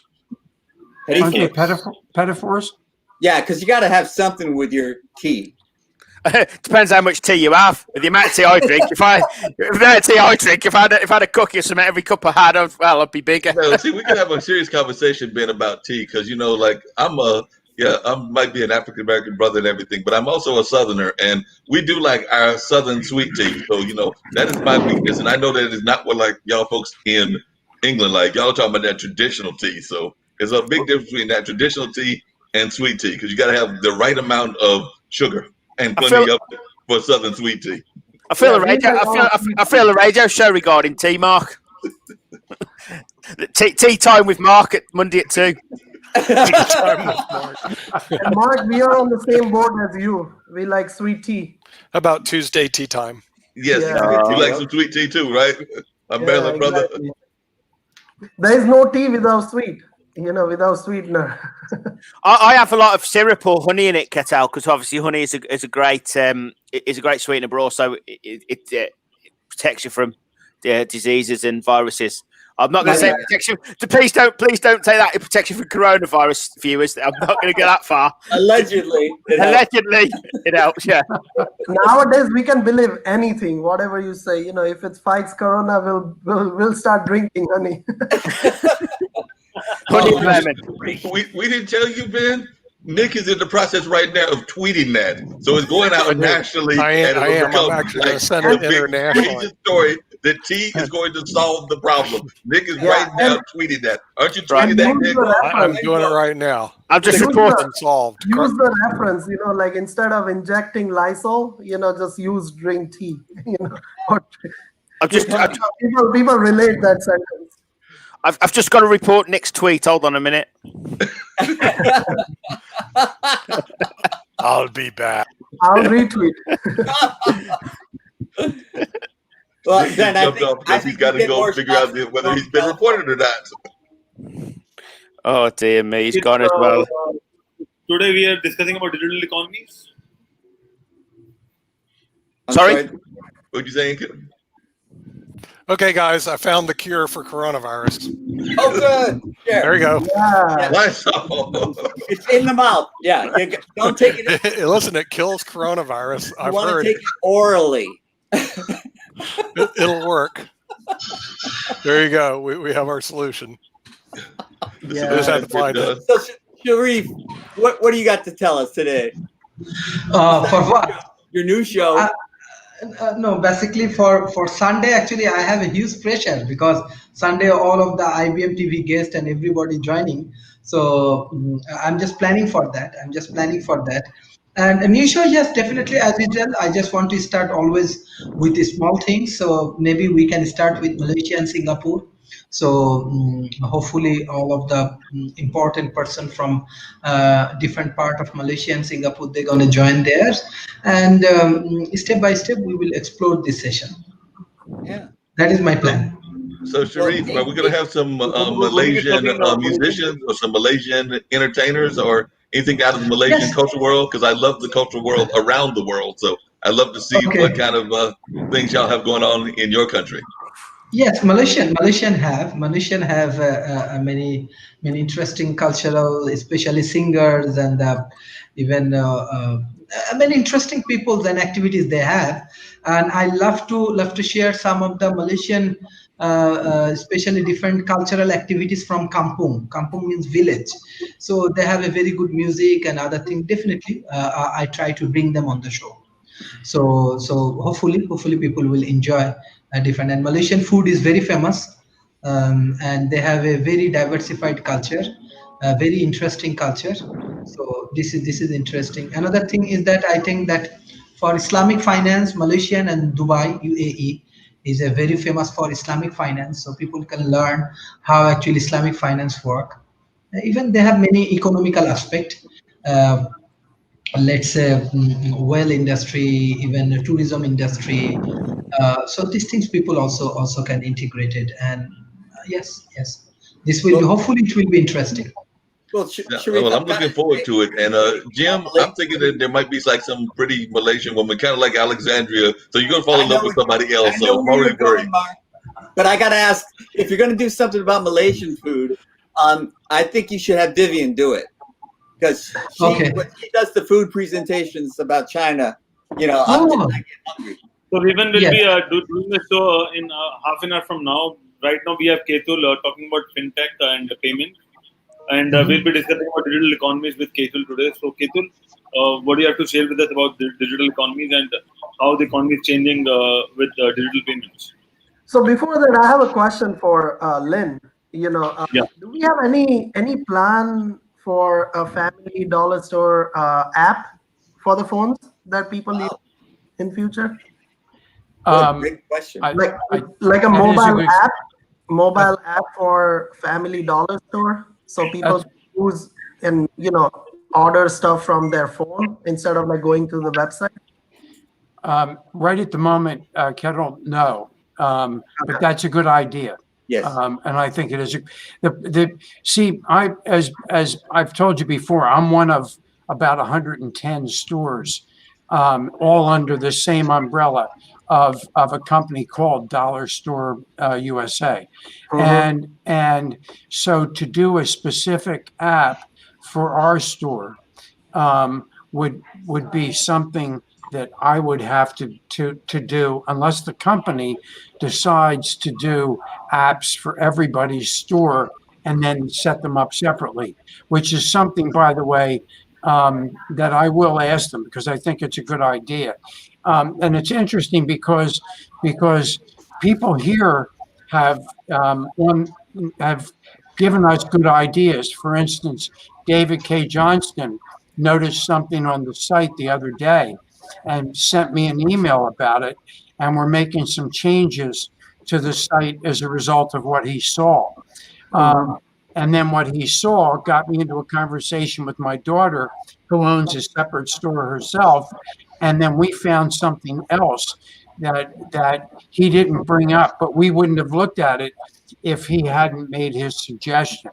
So, so your suggestion, Kettle, of doing a app that you can put on your phone, I think is a great idea. So, Yep. Because the reason why I'm saying, because recently there was a news that Apple acquired a payment company recently to actually have build like a phone like iPhone as a point of sale system. So instead of buying any hardware, it's like you can put your phone and take a payment from there. So like for example, if you have like a normal mom and pop, you don't need to look for any hardwares or nothing.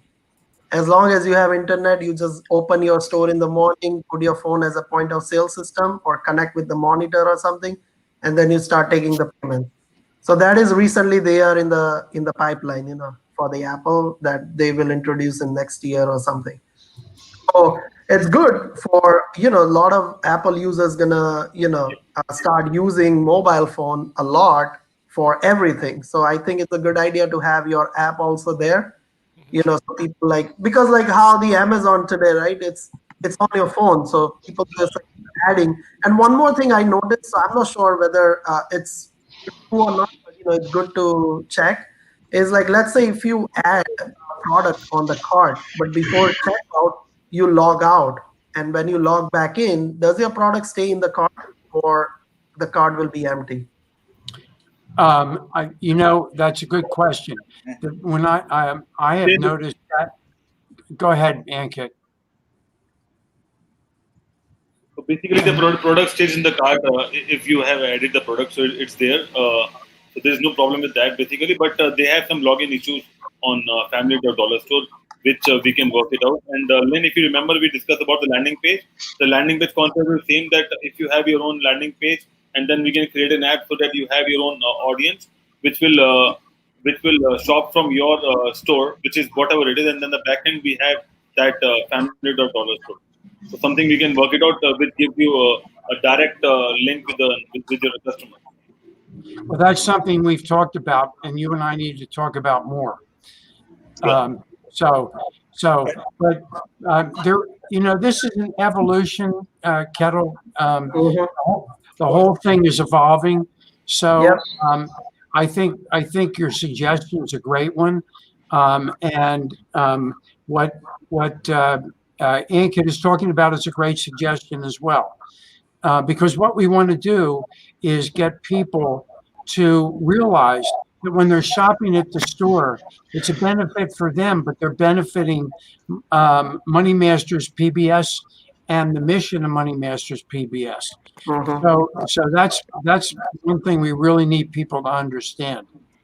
Definitely. Yep. Sounds good. Yeah. And that is what the topic, what I was talking like earlier, that, it's about the digital economy. And this is exactly, where it's going towards. Everything is going to be like available on your phone and everything is digitalized. So, and that's an interesting thing. Like, I was just talking to my dad in India just like 10 minutes ago. And he mentioned that, transfer money from one account to the other account, you have to set up your account in a different way to the bank. So he basically using still go to the bank and deposit a check to somebody's account.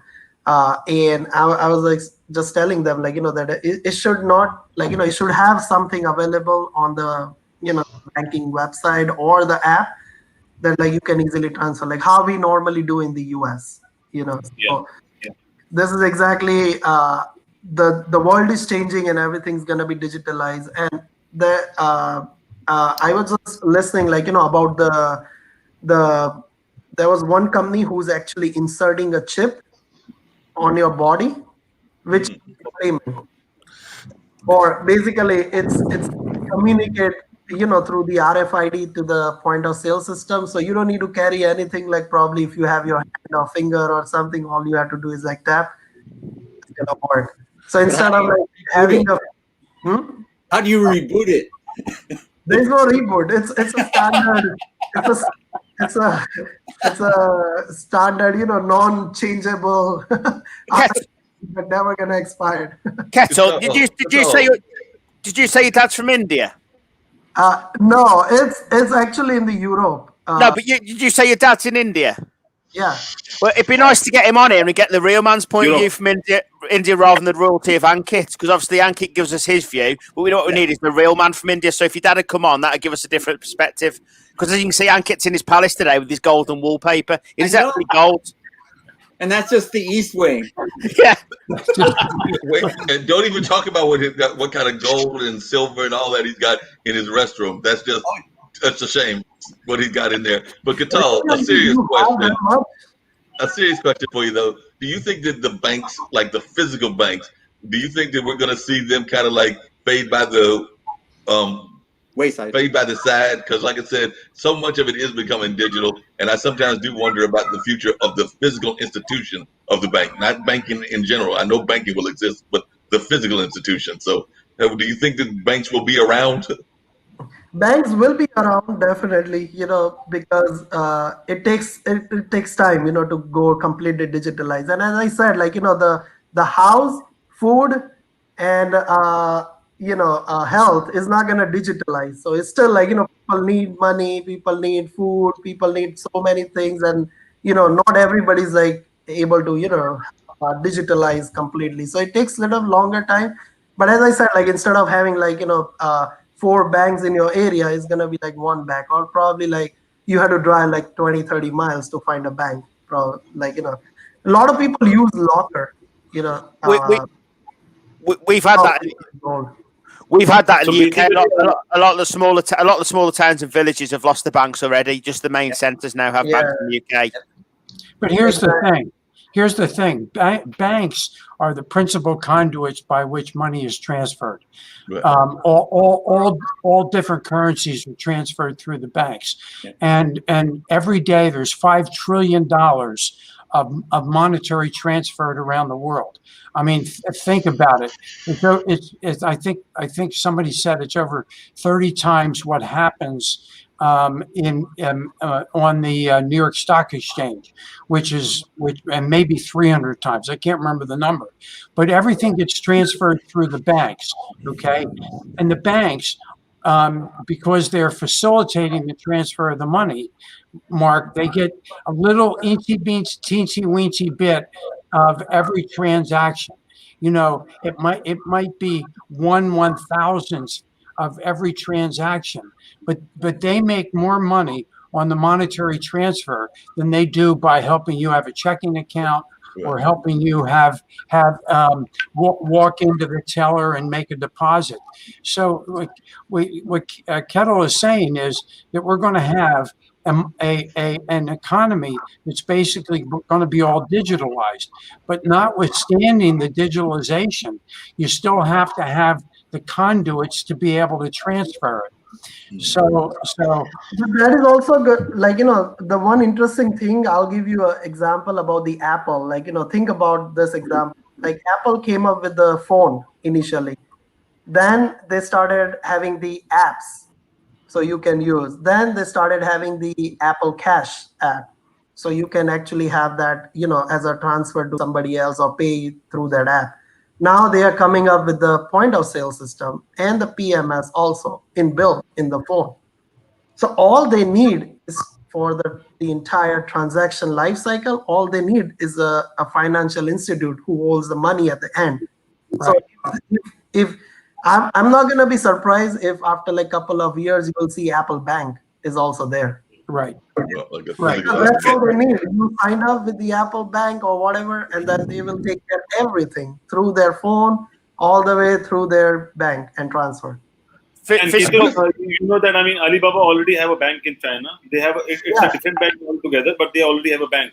And in India, we have a lot of payment banks, which is not a full-fledged bank, but they are only payment banks. So they help you pay utility bills and they help you pay basic transactions, which is having a daily cap basically, and they give you good interest as well in India. So they are called payment banks, and they're not full-fledged banks basically.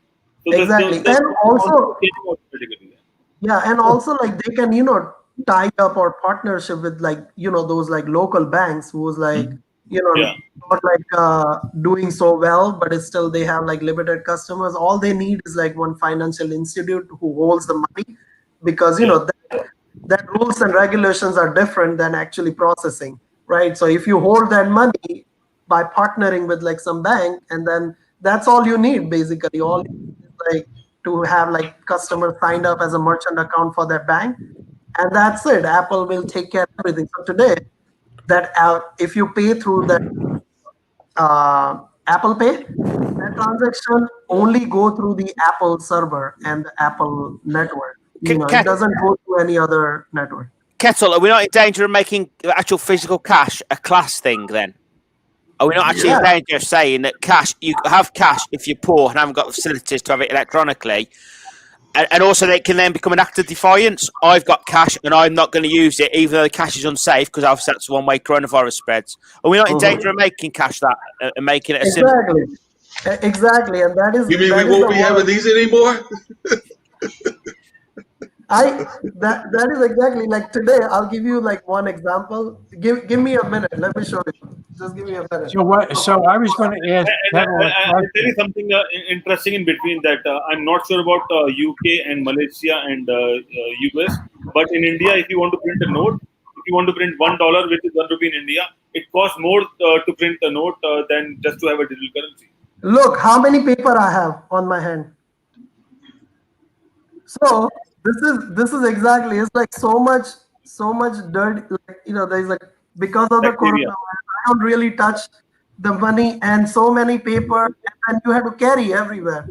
So the whole point is like there's no point to have like carry the cash, but I would prefer like to have like a easily transfer. So like, let's say if you have anybody who's working with you, right, and you have to pay, right, all you have to do is like from one account to the other. You don't need to worry about all those like paper money and like no, I agree, because that's actually what happened to me earlier today. I had a client, it's actually a good friend of mine, but we're working on a project together, and he needed to send me just a little bit of cash to get the money done and everything, so I could get working on the project. But he hit PayPal, and then it was in my account this morning, and it took him like all of 2 seconds, because like I said, he got on the internet, he hit my account by my email, and then it was in there within a matter of probably a minute, if not seconds. And so, like I said, it was quick. And so a lot of folks are using that. I do have to tease Ben and everything, because he's talking about banking and stuff like that. We know y'all don't have banks in London. Y'all are still using the apps.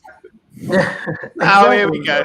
We still have actually our Royal Mail still is part of the banking system, which is interesting. But yeah, our banking system is so far now detached from the towns and villages. It's becoming quite dangerous now. It really is, and I think that actual physical cash is a danger.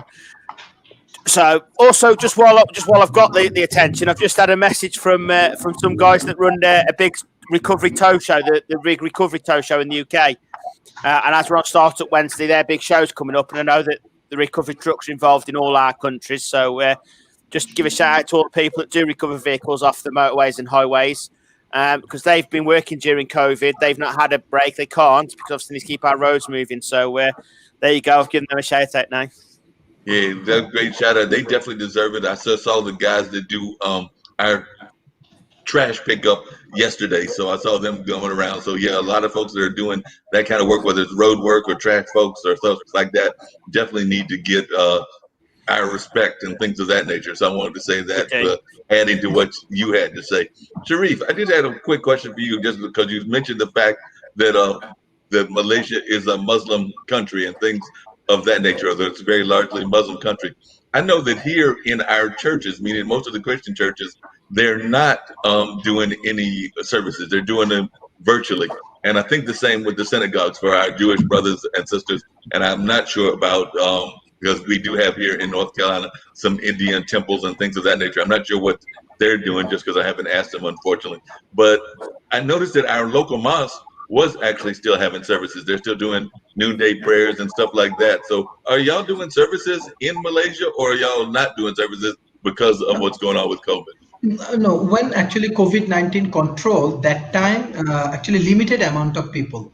Let's say even in any conference you want to do, you can do right now in Malaysia. 250 people, they have to maintain SOP. If they can maintain SOP, then they can join in this conference. So same thing for mosque. Mosque actually limited amount of people. let's say only local people, let's say Malaysian local people, let's say I'm foreigner, I cannot join. But the local people, limited amount of people, they can go to mosque and they can pray. And definitely they have to follow SOP. Even for managing the every mosque you go there, you find there is a group of police, and this police actually managing this SOP data, everything very carefully. So that is the way actually Malaysia handling right now the mosque and different things. Thank you. I was just curious about that because, like I said, I saw a brother that I've known for years. He's actually an older gentleman, but he actually was friends and is still friends with our basketball legend Kareem Abdul-Jabbar, out of the Lakers and everything. But he actually, even though he's here in North Carolina, they've known each other I think for years, and he was keeping his horse for a number of years. So they are all involved in the Islam culture here in the United States. So, like I said, when I saw him and he was going to the mosque, but it did not look like it was as many as it probably usually is. So they're probably doing something similar where they're limited in the amount of people, but they were doing, because it was an event that I was doing across the street, and they were doing noonday prayer. So I know that that is a part of the Muslim ritual or the Islam ritual. It's probably confidence as well, Mark, isn't it? You've got to be confident to go there, haven't you? Because you've got to be confident in the organisation, etc. I think it doesn't matter what culture you're in, unless you're confident where you're going, you're not going to do it, are you? Yeah, that's very true. They're probably very comfortable in the sense of knowing the people that are going there. They're probably, like I said, it's probably just the key members. I need to talk to my buddy that I ran into that time to confirm that. But like I said, I'm guessing it's probably less folks, and it's folks that they are confident with and that they have been doing that ritual for years. Like I said, the gentleman I'm talking about is I'm in my late 50s, and he's much older than I am. Well, not that much older. I mean, he's probably close to like Lynn age. So he's like in his 70s or something like that. So definitely he's been around for a number of years, and he's comfortable with those people, and definitely is comfortable with the crowds. And I'm thinking that that's the case, that it's midday and they're probably doing certain things to limit people. I wouldn't be surprised if they're not doing temperature checks and other things to make sure that folks are healthy. And if they have the higher temperature, if there's something that's saying that they don't need to be there, they're probably sending them back home. Mind you, in the UK, we'd be useless at the minute with temperature checks. It's that hot and sticky. We're useless with heat in the UK. We are, so we all feel that anyway. So yeah. Yeah, they all have normal temperature, like hotter temperature. So, Kettle, I'm going to have to get off, but I wanted to ask you one quick question before I get off. You were talking about the chip being implanted in people. Okay. So do you think that somebody can create a chip to implant in Jim so that he can actually beat Sasha playing chess? That's a good question. I will research on it. I don't know how we can beat Sasha on that, Well, because here's the problem. We're running out of these extreme patches because of all the pain that Jim has every time he plays Sasha in chess. Okay. So he's going to run the store out of these patches. So we need to have a different solution. Yeah, I guess instead of making a chip or something, I think we should continue and make these patches by ourselves, so we can make more money out of it. Yeah, definitely make more of the patches. But I think I came up with another idea. This is kind of like borrowing from the old days of the circuses and the medicine man shows and everything. I think that what we need to do is we need to have an earpiece in Jim's ear, and somebody just keeps walking around and seeing what moves Sasha is making, and then that way we just whisper into Jim, so he's one step ahead. So yeah, and that's why we have to utilize the time that what we are in right now, right? Like look at all the hand sanitizers. People didn't buy that much before COVID, and now hand sanitizers, mask, and gloves, and so many health products are out there. So I think why not all the patches and all that which is sanitized patches also in the market. I saw that every company is making hand sanitizers nowadays. Yeah, mm-hmm. We have them on the store. But anyway, so folks, I have to run. Yeah, thank you, Lynn. Yeah, appreciate you, Lynn. See you later. Yeah, take care, Lynn. Take care. Yeah, but he actually brings a good point about the hand sanitizers, because I know even here I've got a friend of mine that has a liquor company, and her liquor company has pretty much totally switched to hand sanitizers, because the same things that you would use to make those liquors, because she was making hard liquors, is what you would use for the hand sanitizer. So Southern Wicker Lemonade is now a hand sanitizer company, whereas before it was a liquor company. I think they still are selling some liquor, but the bulk of the business is now hand sanitizers. Wow, that's yeah, meaning they just go with the flow. This is what exactly people are looking for these days. So why not? And that's why, like, I was like, the whole the banking system and all that is also like very related now. That just imagine like having your normal experience, like when you go to the bank, right? Wait for your turn on the counter, and then swipe your card, and then wait for the whole like the process, like where they take, and then you have to fill out the form, pen, paper, give it to them, they scan, they put that paper somewhere, right, for the stock or whatever, for their itinerary. And I'm like, do you really need that much hustle? Just like just open your phone and transfer, rather than like going there or take out money and all. I understand, like, only problem is like withdrawal, right? When you do the Right. withdrawal, you definitely need to go somewhere because you need cash. But just imagine, like, if nobody's accept cash, right? Then you don't need money to take out. Everything is online or digital, and that's it. Then you don't need even bank there. You just bank there basically to hold. Like, for example, like you working for a company and they pay you every quarterly or every 2 weeks, Right, right? 2 weeks. Now they pay you on your bank account because you need money in your bank so you can take out the cash, or you can, that's a center of your money transaction that they Right. are. But let's assume that there is an app which is worldwide acceptable, right? Or Venmo, just like say Venmo, and you Right. can do everything through Venmo, or you can pay to anyone through Venmo. Then do you really need bank, or you can directly tell your company that, hey, deposit my money in my Venmo account? Yeah, that makes a lot of sense. But I was That just wondering to my brothers from Malaysia and from London and everything, or the English area, how are y'all doing in terms of y'all stimulus? Because that's what's going on here in America. We ran out of our stimulus money, and everybody's kind of like panicking because there no money going into folks' accounts and things of that nature. So, did y'all have a stimulus package in Malaysia, or did y'all have a stimulus package in London when the financial crisis happened? Uh, yes, in Malaysia they have this kind of package, and already for 6 months Malaysian government give for local community, they give different kind of packages for the safety and security purpose. Even individual person they get this kind of package. Even small medium enterprise, business organizations, even the utilities, every aspect actually they're trying to distribute. They have actually very good system of distributing these things.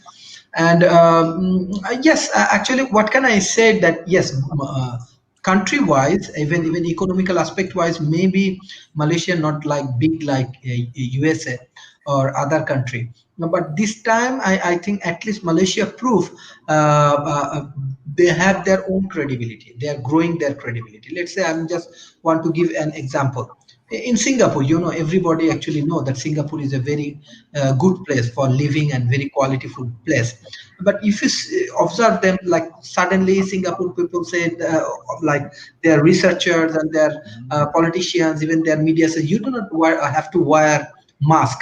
Then say, yes, you have to wear mask. Then again, little bit of confusions and little bit of things that still they are not. But if you see that Malaysia has already last few years they are growing their healthcare system, they are growing their research centers, they are growing, and they are working very closely. Let's say MIT also have their campus, and they are growing the ecosystem in very very good way. Many universities and research centers they are coming. This is the benefit this time Malaysia actually getting, like they prove that they have their own credibility, and this different package, even they have the even if it's not like big like Silicon Valley, but Cyberja also trying to innovate a lot of technology. What actually Ketu is saying is about this money transferring, about this autonomous vehicles. Even example, I'm trying to introducing autonomous vehicles from Cyberja to Silicon Valley with one of my team, and one of the Malaysian team, they already invented these autonomous vehicles. So I want to say Malaysia has good future. This pandemic situation, they prove how capable they are. And their government policy, their healthcare systems, their economy, they have their own depth. But step by step, every country is improving. So Malaysia also need to improve. But I think they are in right track. They are in right track for handle this pandemic situation. And what about you, Ben? Are we getting those kind of stimulus packages? Did the money run out? Is it still going on, or how is it being handled there in the part of England and everything around that area? Who knows is the truth, Mark, and that is down to the banks. Yes, we've done stimulus packages. Yes, we've done. I was saying earlier on in the broadcast that the government have covered all wages for people, and that's coming to an end as of August the 1st. Now people have to make contributions there, tax and insurance contributions, and then October the 1st it closes down completely. So and also we've had things like bounce back loans. We've had something called C-bills. We've had something called self-employed income support schemes, and they're all coming to an end. And of course, that's okay. You know, the government can't pay us forever. But you know, they're not opening up. They're not opening up correctly. They're not opening up the markets correctly. You know, for example, you go to a pub, you can't go around people's houses in some towns. Well, guess what people are going to do? They're going to go to the pub to meet their friends and family, if that's what they can do. So, and also it depends bank to bank. Some people have applied for what's called bounce back loans, been declined with one bank, gone to another. Banks are claiming they've run out of money or run out of the government's money, the government fund. The truth is, you've just got to grab what you can. With the UK, you've just got to grab what you can. If you can get a grant, great. If not, and the loans are really cheap, get a loan. You just got to do what you can to survive. But unfortunately, of course, then with businesses, it's meaning the events industry is dying, which then is going to cause the second tier of events people to come in who aren't as experienced, because where they get their experience from the people at the top. And if the people at the top can't afford to run events, we're then going to get the second tier who aren't experienced. That's going to cause health and safety issues, which is going to cause more injuries and deaths and tragic situations. So I honestly, we're in such a mess as a country in regards bouncing back, etc. I just really don't know. So yeah, there is money there if you can find it, but unfortunately you've got to go and find it. Yeah, it sounds like it's a total mess, and I know it's a mess even here. I was actually surprised that some of our event people are actually starting to do shows. I know a friend of mine had a comedian on out of Los Angeles, and they were going to go to some of the parts of the United States that are, I think, having less cases. So they were going to go there, but they were going to do like 50% shows. So these were like, even though there were nightclubs, they were still going to have not like the big venues, but they were going to be like the nightclubs and some of the comedy clubs. But it wasn't going to be full capacity, which means that, of course, their pay will be down. The audience will be down. So it'll be interesting to see how that plays out, even in events here. And I'm sure that, like you said, those are going to be some second tier type promoters and things of that nature. So yeah, it could impact folks in terms of injuries and things of that nature, even here where we are in the United States, whether that's Durham, where I am at, Durham, North Carolina, or whether that's other parts of the area. So definitely I can see where it's going to impact the entertainment industry. I know Broadway is talking about they're not opening it at all.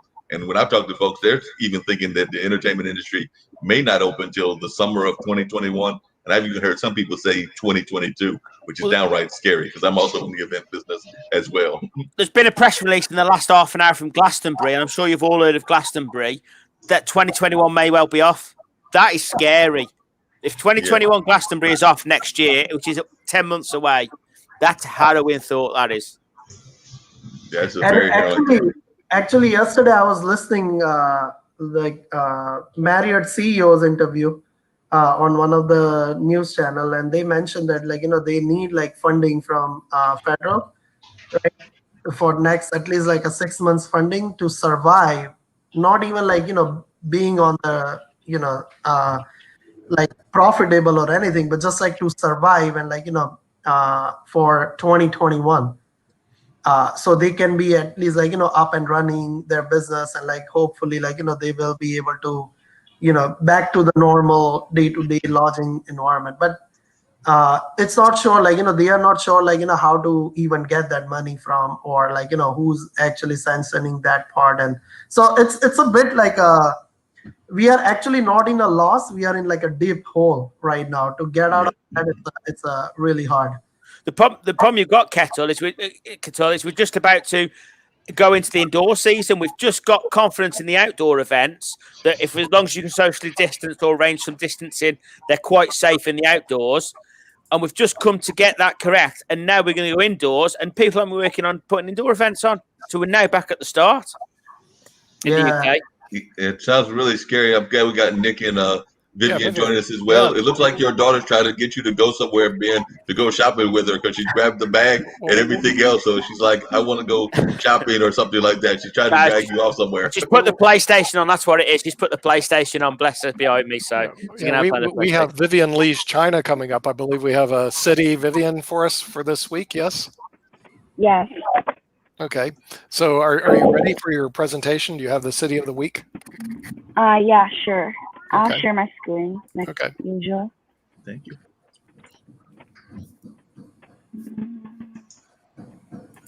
This is one of my favorite shows because I'm learning about all these different cities in China that in the United States we never hear of, so this way we get a chance to Okay. I can't wait to get a chance to travel around the world, and particularly to China. And I'm Can you see my dying. screen? You have to share it yet? I guess you have to press share your screen. Yeah, I think I've already shared. Can you see? Not yet. No, not yet. Okay. How about now? No. No, but I hear something, but I don't see something. Okay, Our tech guys are starting to show up. They're like little bugs that come around and try to fix things. So here comes Ankit. Speaking about tech guys who know how to fix things. How about now? Okay, there we go. There we go. Okay, Harbin City. Yes, I see it. Harbin City. All right, yeah. Tell us a little bit about this, Vivian. Okay, so I'll give a brief introduction of Harbin. Harbin is the capital of Heilongjiang Province, which borders Russia in the north. Situated in the middle reaches of the Songhua River, it is a busy river port with several highways and roadways converging at Harbin. The city is an important transportation hub in northeastern China. Harbin used to be a fishing village, and its name in Manchu dialect means drying fish nets. Unlike most provincial capitals in China, it has a very short history. Harbin was incorporated as a town in 1898.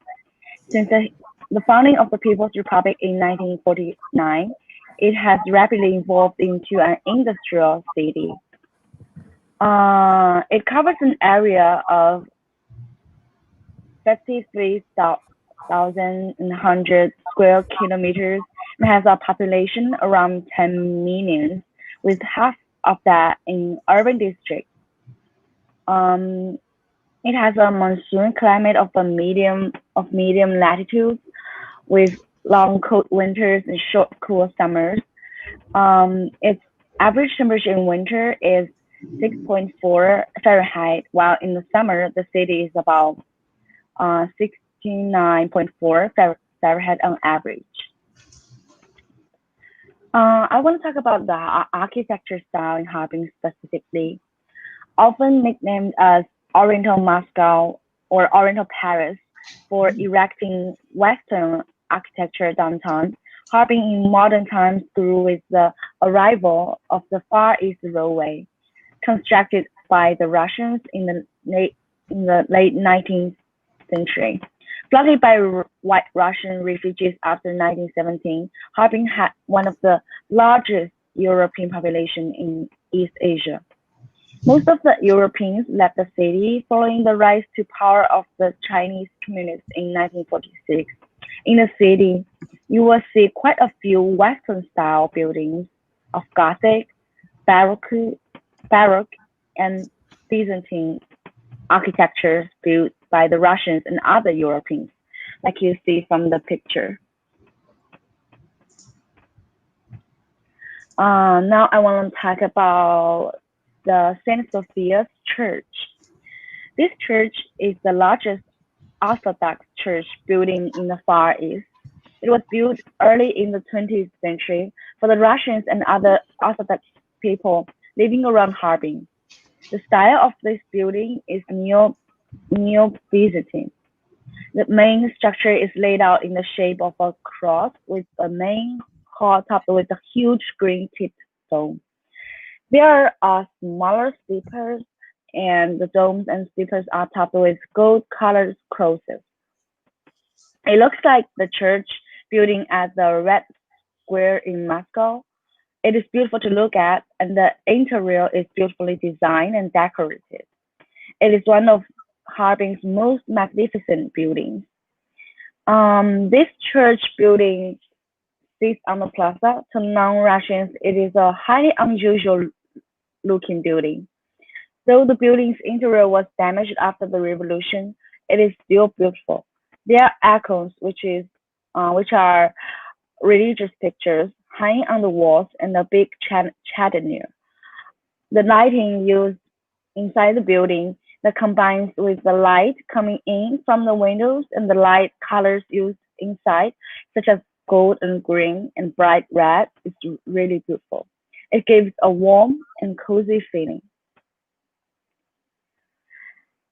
And then this is Harbin Ice and Snow World, also known as Bingshui Large World. It is a unique ice and snow tourist and cultural festival. Since its birth, it has been expanding year by year, covering more than 750,000 square meters and consuming ice and snow over 300,000 cubic meters. Harbin Ice and Snow World is one of the most important parts of Harbin International Ice and Snow Sculpture Festival.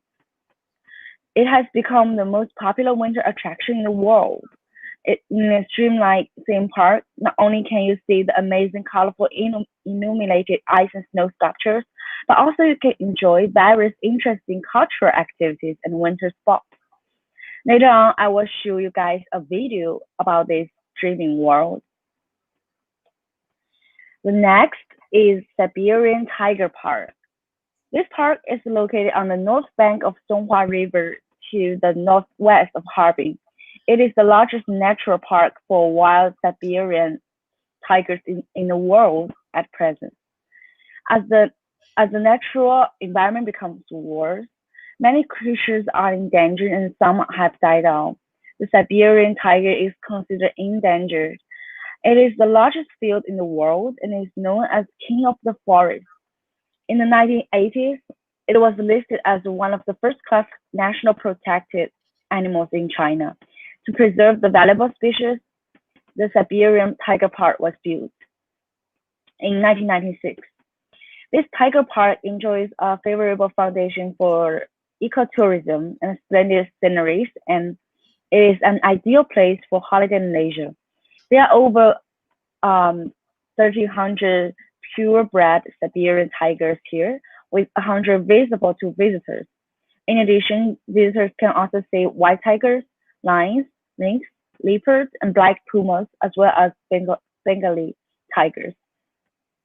It is a large park divided into 10 areas, including the young tiger area, the mature tiger area, the king tiger area, a walking area, and a platform for viewing the tigers. Unlike common zoos, the Siberian Tiger Park exchanges the roles of visitors and animals. Except in the walking area and platform for viewing the tigers, tourists must take a bus encircled by wire mesh to all the other scenic spots, while the tigers roam freely in the fields. As you can see from the right picture, the tourists are in the car and the tigers are running free in the field. The next is the Sun Island Scenic Area. Being famous both home and abroad, the Sun Island Scenic Area lies on the north bank of the Songhua River in Harbin City. This scenic area, surrounded by blue water, boasts crystal lakes, wooden rockeries, beautiful flowers, and exotic buildings. In summer, the comfortable weather makes it the first choice to avoid summer heat. And in the winter, the spot is paradise for ice snow travel. Every year, the Harbin International Snow Sculpture Art Expo, held here, exhibits amazing ice and snow sculptures and architectures, attracting thousands of visitors. Song Island scenic area consists of the Song Island and some other small islands. The area, with more than 20 scenic spots, can be divided into three parts.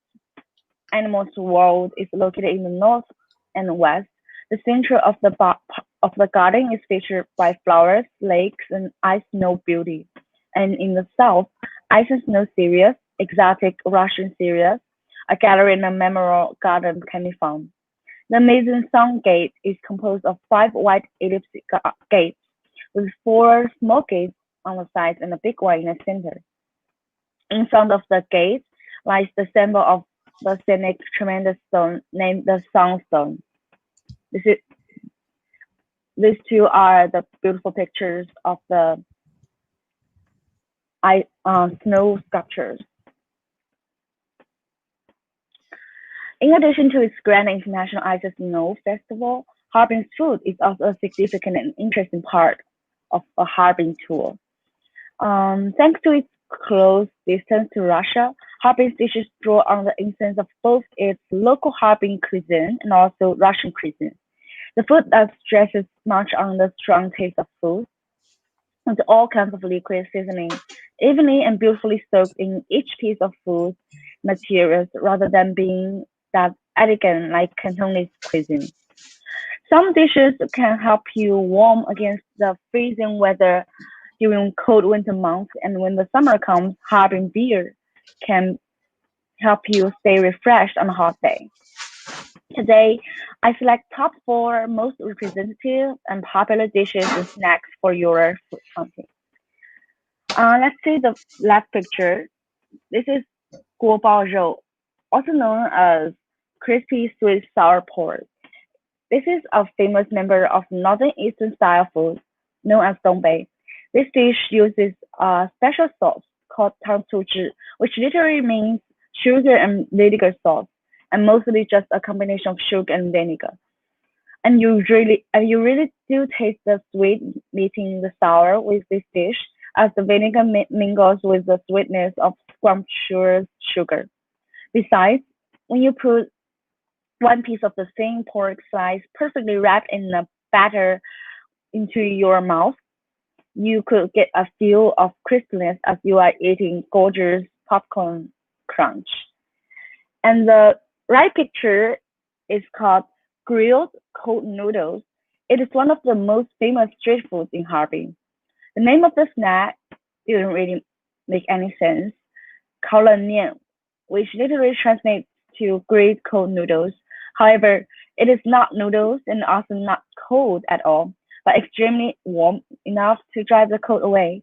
This snack is kind of delicious fried dough slices with egg, scallions, lettuce, chopped onions, and cilantro and hot sauce or tomato sauce. Usually, it is served in a paper bowl with 2 glorified toothpicks that can either be used as makeshift chopsticks. Grilled cold noodles is really seen in restaurants, but often sold in night markets and street food stands around Harbin. Therefore, you could enjoy it when you have some leisure walking at the city. And the next one is called Harbin dumplings. Dumplings play an important role for Harbin cuisine. To some extent, daughter-in-law must be able to make dumplings to be considered as part of the family. During Chinese New Year, some also insert a coin inside one of the dumplings, and it is believed that whoever gets the lucky dumpling will be rich in the coming new year.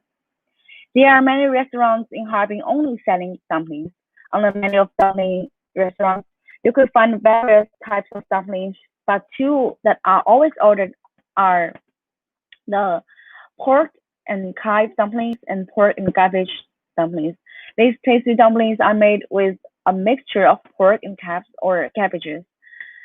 If you are vegetarians, you can order the dumplings with vegetables only, like fresh mushroom stuffing, carrots, or corn kernels. The left picture is called Harbin sausage. If you go to Harbin, sausage with irresistible European flavor is sure not to be missed. This widely welcome specialty is called red sausage because of its purplish red skin. They are cured meats made of the ingredients of flour, lean pork, a layer of casing, starch, salt, garlic, and so on. Such a treasure can be found at almost every market and restaurant in Harbin. In a restaurant, they are sliced and served on plates, and in the market, they are vacuum packed so you can buy some home as gifts. There are also sausage on sticks sold as stalls around the Harbin city. However, a random street stall is more recommended rather than one of the ice and snow world exhibitions because you'll get a bang for your buck, and the sausages will be actually super tasty and juicy. Okay, so this is my presentation, and now I'm gonna share my screen to play some videos about the Ice and Snow Large World Show and the snow sculptures in Harbin. So, um,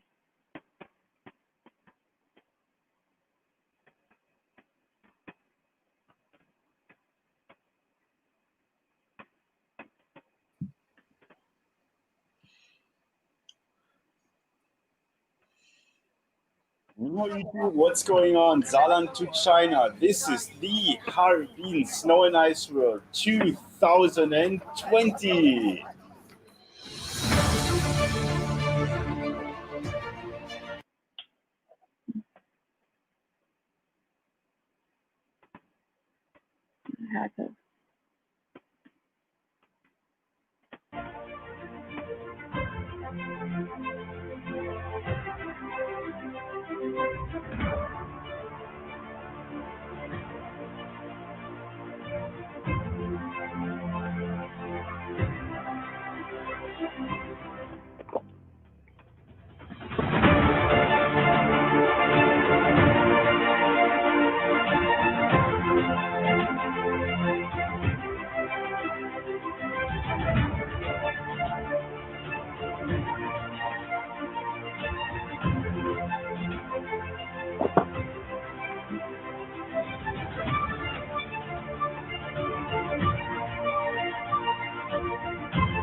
Well, that was the Snow and Ice World 2020. Thank you very much for watching. Don't forget to leave me a like and a and then there's a video about the snow sculpture, which is really good as well.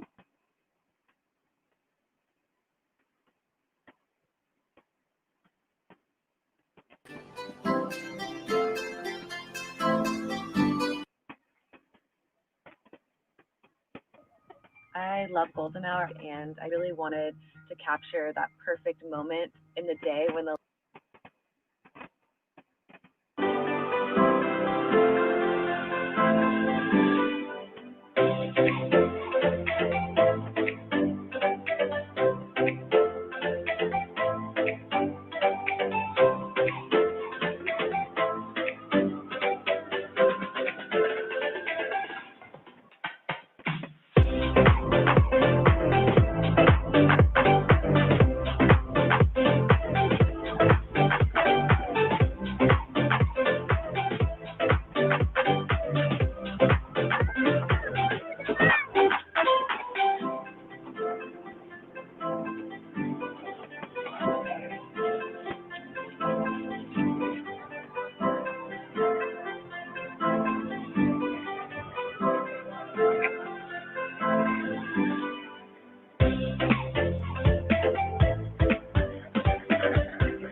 So that's my show for today.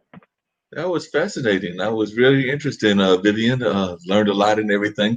I did have a couple of quick questions. Those snow sculptures that you showed and everything, they were just amazingly fantastic. So, do you know whether they have like a team of artists or whether it's done individually, or how many people it takes to make those sculptures? Because those were very intricate artworks.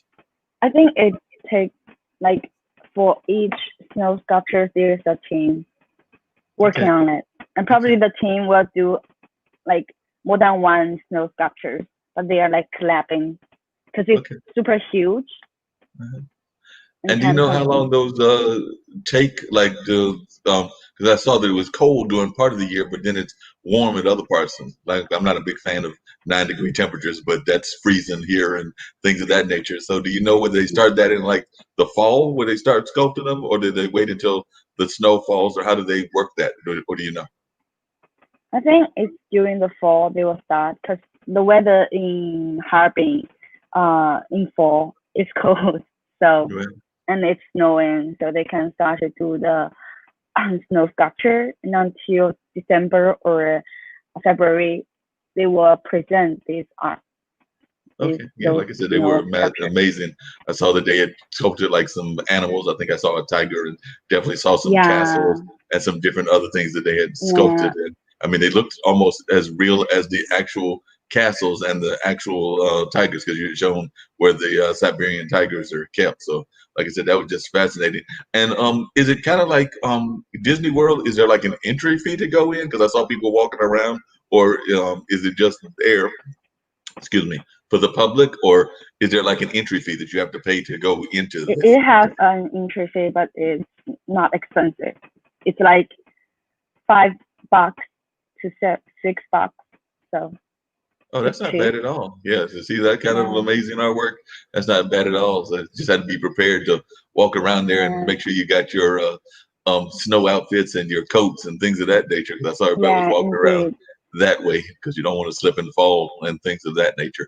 As far as the tigers, are the tigers? I know you said that they were protected now, but and it's not as many as it used to be. One, have you seen the tigers yourself? Because I've always wanted to see a Siberian tiger, and I don't know whether I've seen one, Yeah, except for maybe at the zoo. I went to Harbin once. It's like 2 years ago, and I went to the park. It's like I need to sit in a car filled with wires to protect us, protect us people. And there's a driver driving up to the tiger field, and those tigers sometimes, to attract those tigers, we will put a chicken, who is wild, who is alive, to put it at the back of the car to attract those tigers to come, because the tigers want to eat. Right. And they will climb on our cars, and they're like, whoa, if at this time, I'm like, if at this time the door of the car is open, I'm dead. I'm dead. You're sitting there going like, you did not want to be the chicken. You wanted to let the chickens have their food, but you didn't want to be the chicken for the tiger. I can understand that for sure. And But what is the government doing to protect the tigers? What is the government doing to protect the tigers? Are they like keeping the tigers for people from attacking the tigers, or what kind of actions are they doing to protect the tigers? This is one action, because I mentioned that the government present this reservation for those tigers. They are around 3,000 tigers, and only 100 have been seen by us. So most of them are, free in these reservation fields. Okay, so they'll grab like 100 that are able to be seen by the public, and the rest of them stay out in the fields to have their regular life. Yes. Oh, wow, that's amazing.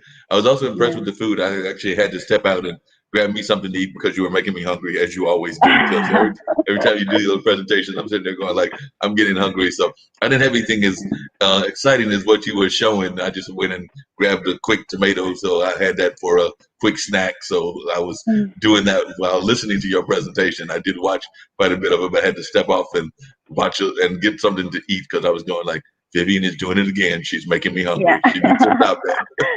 Sorry about that. I'm getting hungry as well every time I'm doing this presentation. So Talking you about get hungry the when you amazing food. Yes, yeah, there's amazing food all over the area of China. Like I said, I know at least one of my parents, if not both of them, visited the country, but they went more to like the main areas. So I think they might have gone like around where the Great Wall is in Peking and stuff like that, but they didn't really get to travel all to like the northern parts and things of that nature. It looks like the Russian culture is very heavily influenced as well, because like the church that was there, was that a Orthodox church? Because I saw that it was That's an Orthodox church. Okay. Yeah. So it's got like the stained glass and stuff like that if you go inside the church. Yeah, because in Harbin, the downtown architecture buildings are all Western style, like Russian style or East European style, which is really amazing, because in other cities in China, you will not see this kind of buildings and architecture. And how did it get the name Harbin? Because like I said, we're used to some of the names that have more of a Oriental kind of name to it, or an Asian name. But Harbin, it sounds almost like an English type style name and everything. So do you know anything about how it came about, its name? Because Harbin, back in the old times, they are all Manchu. Do you know Manchu? It's a minor nationality. Is a minor ethnic in China. Manchu. Do you know what is Manchu? You can search. Yeah, you have to look up or find out what Manchu is. I'm not that familiar with it. Okay, so wait, give me a minute. Yeah, no problem. While you're looking up that, because like I said, I know there are different ethnicities, but I wasn't sure all of what the different ethnicities are. Manchu is a minority in China back in the old time, and they are the minority who dominate the Qing dynasty, the last dynasty. Okay. So the Harbin, and they have their own language. So Harbin in Manchu means dried fish nets, because they were fish town back in the old time. Oh wow, I did not So know that. that's why it sounds different from other city names in China. Because it's Right, not Mandarin, it's Manchu. gotcha. Because how many languages are there in China? Because I know a lot of people know. You just said Mandarin. A lot of people know Mandarin. They know Cantonese, and I'm sure there are more than that. But what are the languages that exist in China? Is it like Africa, where there's hundreds of them, or is it like 5 or 6 primary ones? I think there are 5 or 6 primary ones, and different areas have its own dialect, but it's still similar to Mandarin. Most of the Okay. dialects are similar, originated from Mandarin. Okay, so I did not know that. Learn something new every day. I see we've not Nick over here as well. Hey Nick, I think we need to go over there and try to build one of those ice sculptures. You think we can do it? There's big statues and things of that nature, but they're carved in ice. So I'm thinking we can do that. But then I'm afraid that the Siberian tigers might get us. I want to go over there and have the food, but she enticed me over to try and do it first. So, oh, Vivian, do you when you were living in China, did you have an opportunity to travel to these cities, or did you mainly Yeah, spend time yeah. in China? Actually, those cities I did this show. Probably 5 or 6 cities. I've already visiting those cities. I like traveling, so Oh, you That's a do? great thing. yeah, I How, travel all around the China already. Oh, Actually, you did? Oh, wow. yeah. how So much of China do you think you got left to travel to? Because China's a big It's a big country. area. So yeah, how much of the area do you think I you have think left to travel? only 2 or 3 provinces I haven't been to, but other than that, most of them I've been traveling to. So Oh, wow. Wow. So you got a And what chance did to. you think is the primary industry there in Harbin? Because that's the other thing I was curious about. I saw people walking around, but I couldn't really get a feel for what like the industry is there. Because I know certain countries might be known for banking, certain cities, I should say, might be known for banking. Certain cities might be known for entertainment or culture. But what's the primary industry there in Harbin? I think the pillar industries at Harbin are equipment manufacturing, and uh, the equipment manufacturing is the main industrial in Okay. Harbin. You know, So what kind of equipment are they manufacturing over there? Because like like I said, we said, cars, like cars, and those industrial equipment. okay. So Yeah, kind of like maybe like medical equipment and cars yeah, and things yeah. like that nature. Gotcha. hmm Cool. Hey, that's fascinating. And what's the 2 provinces you haven't been to? And when do you think you're gonna get to those? You said you hadn't been to 2 provinces. Yeah, it's Jiangxi province and Anhui province, because there are not too many tourism there, and the cities are not so big or too attractive to me. So Yeah. just left them at the end. Yep, that makes sense. Save those for the end, and when you can, because you want to get to the bigger cities that you really enjoyed and everything.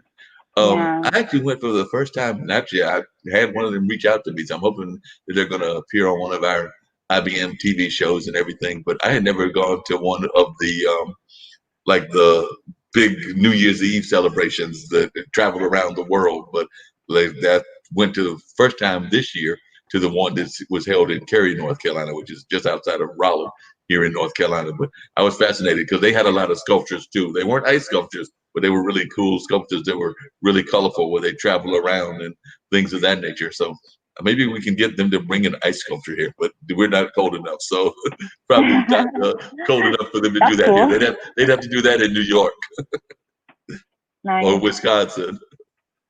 Oh, by the way, welcome to China anytime. Okay, cool. That was definitely, like I said, I know my parents have been at least one of them has been. I think both of them have been, but that's on my wish list of places to go because it definitely looks like some fascinating culture and some just great food and great. I'm a big cultural fan, so I love the things like that.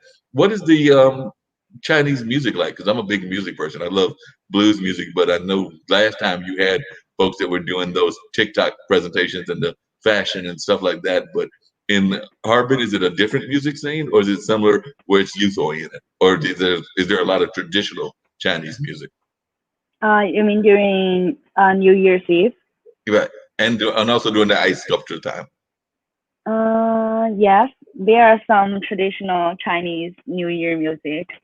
Okay. Do you want to hear? Yes, I'd love to hear some. Okay, but actually they are like only, well, for me, I'm a youngster, right? For the I don't listen to those traditional or New Year's music during my, like this time. I only listen to them when the New Year's come.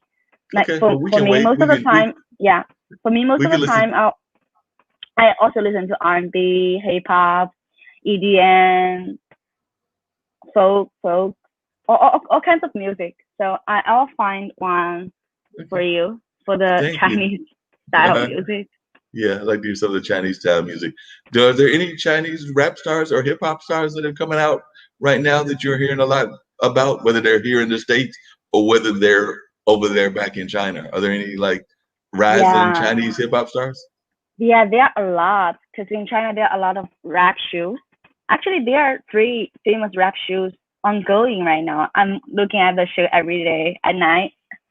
I love rap, so I love hip hop music. And if you want to listen, after I play this music, I'll find a famous Chinese rap group, which is super famous around the States. Okay, I'd love to hear them. I'd love to hear them. So let's hear this first. All right. Yeah. Now she's talking my talk. I love music. So we're going to see what Vivian can find for us in terms of both the Chinese traditional New Year's music as well as in a Chinese rap group.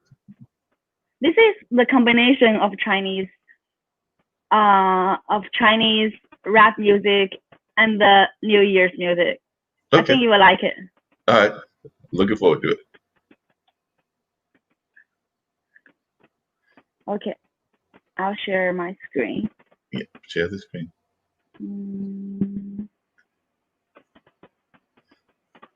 Ankit has to come and rescue us again. Okay. Here. Yep.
不必有好运来，就是好运该，还有好运海。听完这首歌，要你好运来，好运该就是好运海。听完这首歌，要你好运来，好运该就是好运海。听完这首歌，让你好运来，好运该就是好运海。听完这首歌，让你好运来。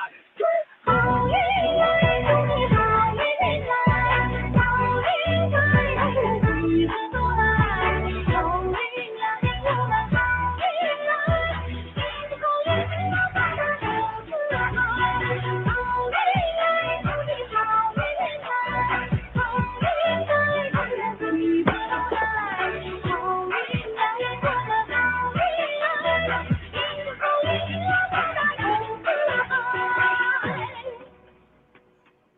Wow, that was nice. I like that. Yeah, so that's the combination of rap. Did you hear the And what rap was part? Yeah, I And heard the rap part. I like the traditional rap part. Chinese music. What was the song about? Like I said, I kept seeing, and I know Chinese culture is very big on fish, and I saw the fish kept coming up into the song. But what was the song actually about? Not knowing the language, I couldn't. I just was enjoying the beats, but I don't know what the song itself was about. Yeah, So I think it means good luck on this new year. Like okay. you will have luck and love in this new year. So good luck to you. So it's like good wishes. Good wishes. It's like a good wishes song. That's a great song, Yeah. and particularly needs not just be on the new year, but all year with everything that we're going through. Now, you said that you're a young person. I know that you're over there in college, which means you're probably in your late teens, early 20s. But I know growing up, and I'm older, I'm like 58, a lot of folks would be listening to Chinese philosophy, whether that was my distant cousin, and yes, I'm joking, he's not really a cousin, but whether it was listening to like the old movies of Bruce Lee or watching Karate Kid or stuff like that, there was always that push about philosophy, or even the movie that I was a big, I mean, the TV show that I was a big fan of, Kung Fu, with David Carradine. There was always that talk about the Chinese philosophy and Eastern philosophy. Do a lot of the young people still listen to and practice that philosophy, whether it's kind of like Confucius or those kind of like older sayings, or is that kind of going by the wayside? Well, I think that's kind of older thing, because back in China, if you ask who is your idol, I think most youngsters will not say Bruce Lee. But I found that in the US or in Western countries, many people will say, "Oh, Bruce Lee is my idol," like that. But I think we are, how to say, I think we have the philosophy already inside our mindset. Right. So that's But do you think that a lot of people? You think a lot of people listen to like the philosophies of like the real ancients, like Confucius and people like that, in terms of like some of the things that they talk about that are in your age? Yes, like from when we were young, we will learn about the philosophy, like in our Chinese courses, about Confucius and other philosophers' ideas. Okay, so y'all do learn that at a very young age, and y'all keep that in your like daily life and everything, the way that you try to live the life. Yes, yes. Yeah, like I said, I was big time impressed by a lot of his philosophies. Even Nick knows about Confucius. He knows about Confucius. Everybody knows about Confucius. Confucius is famous all over the world. You know, so yes, everybody knows about Confucius. Everybody knows about the good Chinese food. I wish I could find some here, but there's a couple places. We got some Chinese folks in. We got some Chinese places here in this area. In the Raleigh-Durham area. When I was in Sanford, there wasn't any, Mark. You know, I mean, you know, what's in Sanford? There are some places in Raleigh-Durham. So I know there are a couple of places that we could go to that have got some good Chinese food. I was going on a plane, go to Chengdu, and get some real Chinese food. I think that would be a great idea. Welcome anytime. Yeah. And then we could also actually do some filming while we're there. But you know, I got to just make sure that we clear everything with the Chinese authorities, that they know we're not doing anything wrong or bad or anything. But IBMTV's goal is not to do anything wrong or bad. So we're all about positive and things of that nature. I did see that castle that she showed. It was like the big castle before the church, and I think that's where we need our conference at. We know we're trying to find a place. So I think that's the place. I'll talk to Vivian. We'll find a place for our IBM TV awards in China. We just got to find the right location, but it's a place that's on the list that definitely want to go to as soon as this coronavirus. But my curiosity, Vivian, see, my Chinese Mandarin is very weak, but you speak English very well. Do you learn English like you're in high school or Yeah, I school know or I elementary? know English from middle school, but it's just only a small subject. We have like 6 main subjects, and English is one of them. Oh, But really? Okay. Yeah. But you But started maybe in we middle do school. like reading and those tests on English grammar, Uh-huh. like reading or writing. But spoken English is not that test part in Yeah. China. Okay.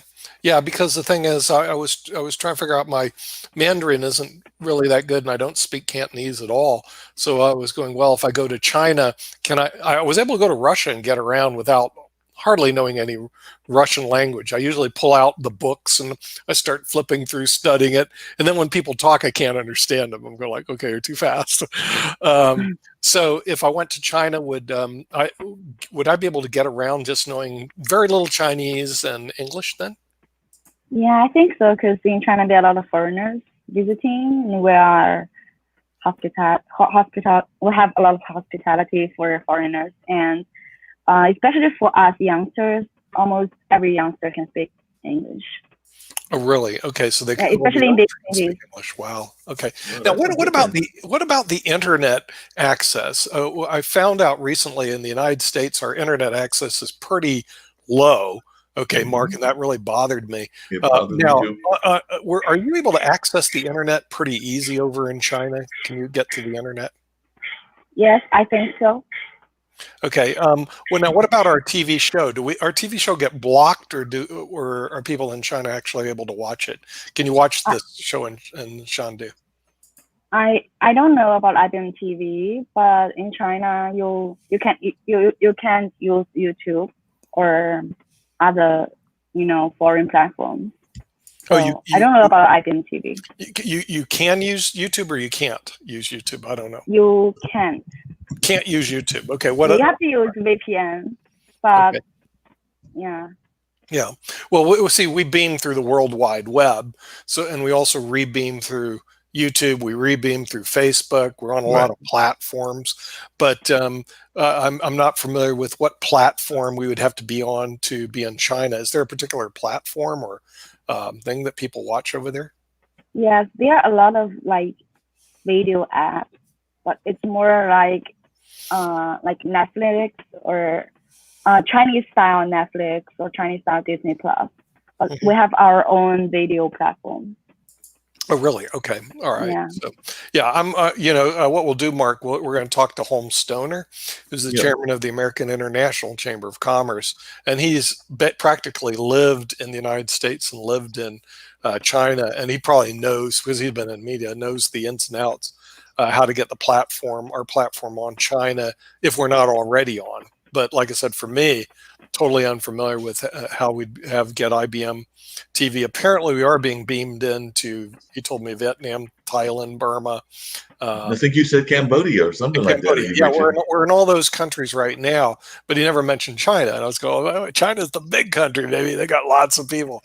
And so I'll have to work with Holmes and say, okay, Holmes, how do we get into the China? Because he probably knows the secret sauce, whatever buttons you got to push to. He knows the right people to get in touch with, and I'm sure that he'll make it happen because he's just that kind of guy. So he's definitely going to have it happen. He'll be able to Vivian, how much of, when you're in California, when do you get a chance to speak your native language, or do you speak it mostly because I'm thinking you're with the students, you're speaking English, but how often do you actually speak your native language? Like a lot, because there are a lot of Chinese friends around me. So when we are together, we speak Mandarin. Yeah, but are they Chinese friends from China, or are they Chinese friends from the U.S.? Because remember, the Chinese have been in the U.S. for a long, long time. I think most of them are from China. They are just like me, come here for college. But some are like native speakers. Yeah, but you're going to school in Berkeley, but right now you're still in Southern California, right? Yes. Okay, you still have people forget about the Chinese connection to even the American West, because like I said, in terms of American development, when we started going out to California and all of those Western states, the Chinese population was very much involved in kind of the construction areas of that. I know there were a number of Chinese workers that were involved in like the rails and different other kinds of things. I mean, they were not treated the best in that situation and oftentimes were exploited, but they were definitely a part of the expansion of the United States to the West Coast. So yeah, you're right, Nick. China is some rich history here. And they were big up in Seattle area where I was at, and also in Vancouver, British Columbia. As a matter of fact, in Richmond, if you ever happen to go up to Canada, there's a place called Richmond, which is right next to Vancouver, and it is just a pure Chinese community. You wouldn't know it because it says Richmond. You go, okay, Richmond is another British city, right? British Columbia city. Then you get there, and it's all Chinese city. And we had dinner there once, and the best Chinese food. I mean, it was like unbelievable. So, you know, I thought it was pretty cool. But Seattle also has a history. In other words, so that's the reason I asked, because the Chinese people have been in the United States for a long, long time, and in San Francisco even longer.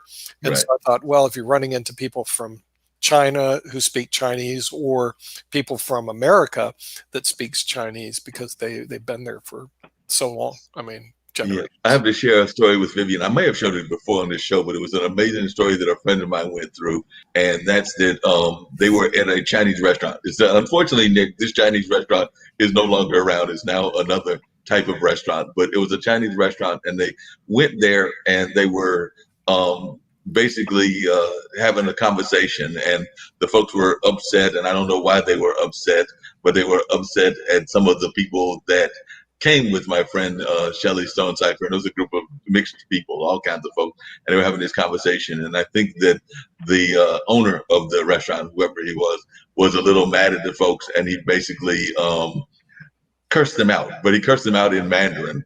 What he didn't realize, though, was that my friend Shelley actually spoke Mandarin. So she actually stopped in the middle. It was like, we need to leave this restaurant because they've just basically cussed us out. So they don't want us here and they don't need us here, because what the guy did not realize was that he was cussing them out in Mandarin, but he didn't realize that Shelley, who was a European American, had actually studied and knew Mandarin. So she basically ushered them away because he thought he was getting away with cussing somebody out because he thought he was doing it in his language and nobody would understand the language, but he was fooled. He was wrong. Okay, they do. Yeah, I mean that's the great thing about this place. But you know, we're at the hour, and we have I think Sasha's coming on with his investment show, so we're going to have to wrap up here. I do want to thank Vivian and see what we're going to do with your show. What I want to talk to our developers is we'd like to cut it out to a 1 hour show, put in intros and exits, and this way people can see it, because I've already talked to a lot of people. They love your show. They love that yes. Okay. Thank you. You have a fan club. We're going to rename it Vivian Lee's China. Just like you probably haven't seen it, but if you go PBS, you'll see Rick Steves Europe, like he owns Europe. Well, we'll have Vivian Lee's China. I'll have our developers work with you to get an intro and an exit on it, so that this way, because once you have that 1 hour show, then we can beam it to all these interest groups that already express, hey, they would just, I hate to say it, Mark, they don't want to see the rest of our show today. They just want to see her show. And no, she does a great job. I'm impressed with Vivian and what she does. She does an amazing job. I think that she is a great host, and I've done hosting for a number of years in the radio world and now the TV world with IBM.TV. So definitely, I think you are a great hostess, and you do a great job of capturing what that whole area of China is like. So I just wanted to share the same kind of compliments that Nick was giving you. I think that you do an amazing job. I do have to tease you though. You're spelling your name wrong, because like I said, you're doing Lee with the LYU. It's supposed to be like mine, and Bruce it's supposed to be like LEE. So I have to tease you. You're spelling your name wrong. But the thing is, the funny thing is, they go, well, we got to scroll through all this Startup Wednesday to get to Vivian Lee's China. It's always like they want to see your show, not our show. So I felt so jealous, but at the same time, we all love your show. So we're going to be working on that, and hopefully we'll be able to see you next week at Vivian Lee's China. And we do want to thank our viewers for coming, and we're going to get the airplane ready, and we're going to take off.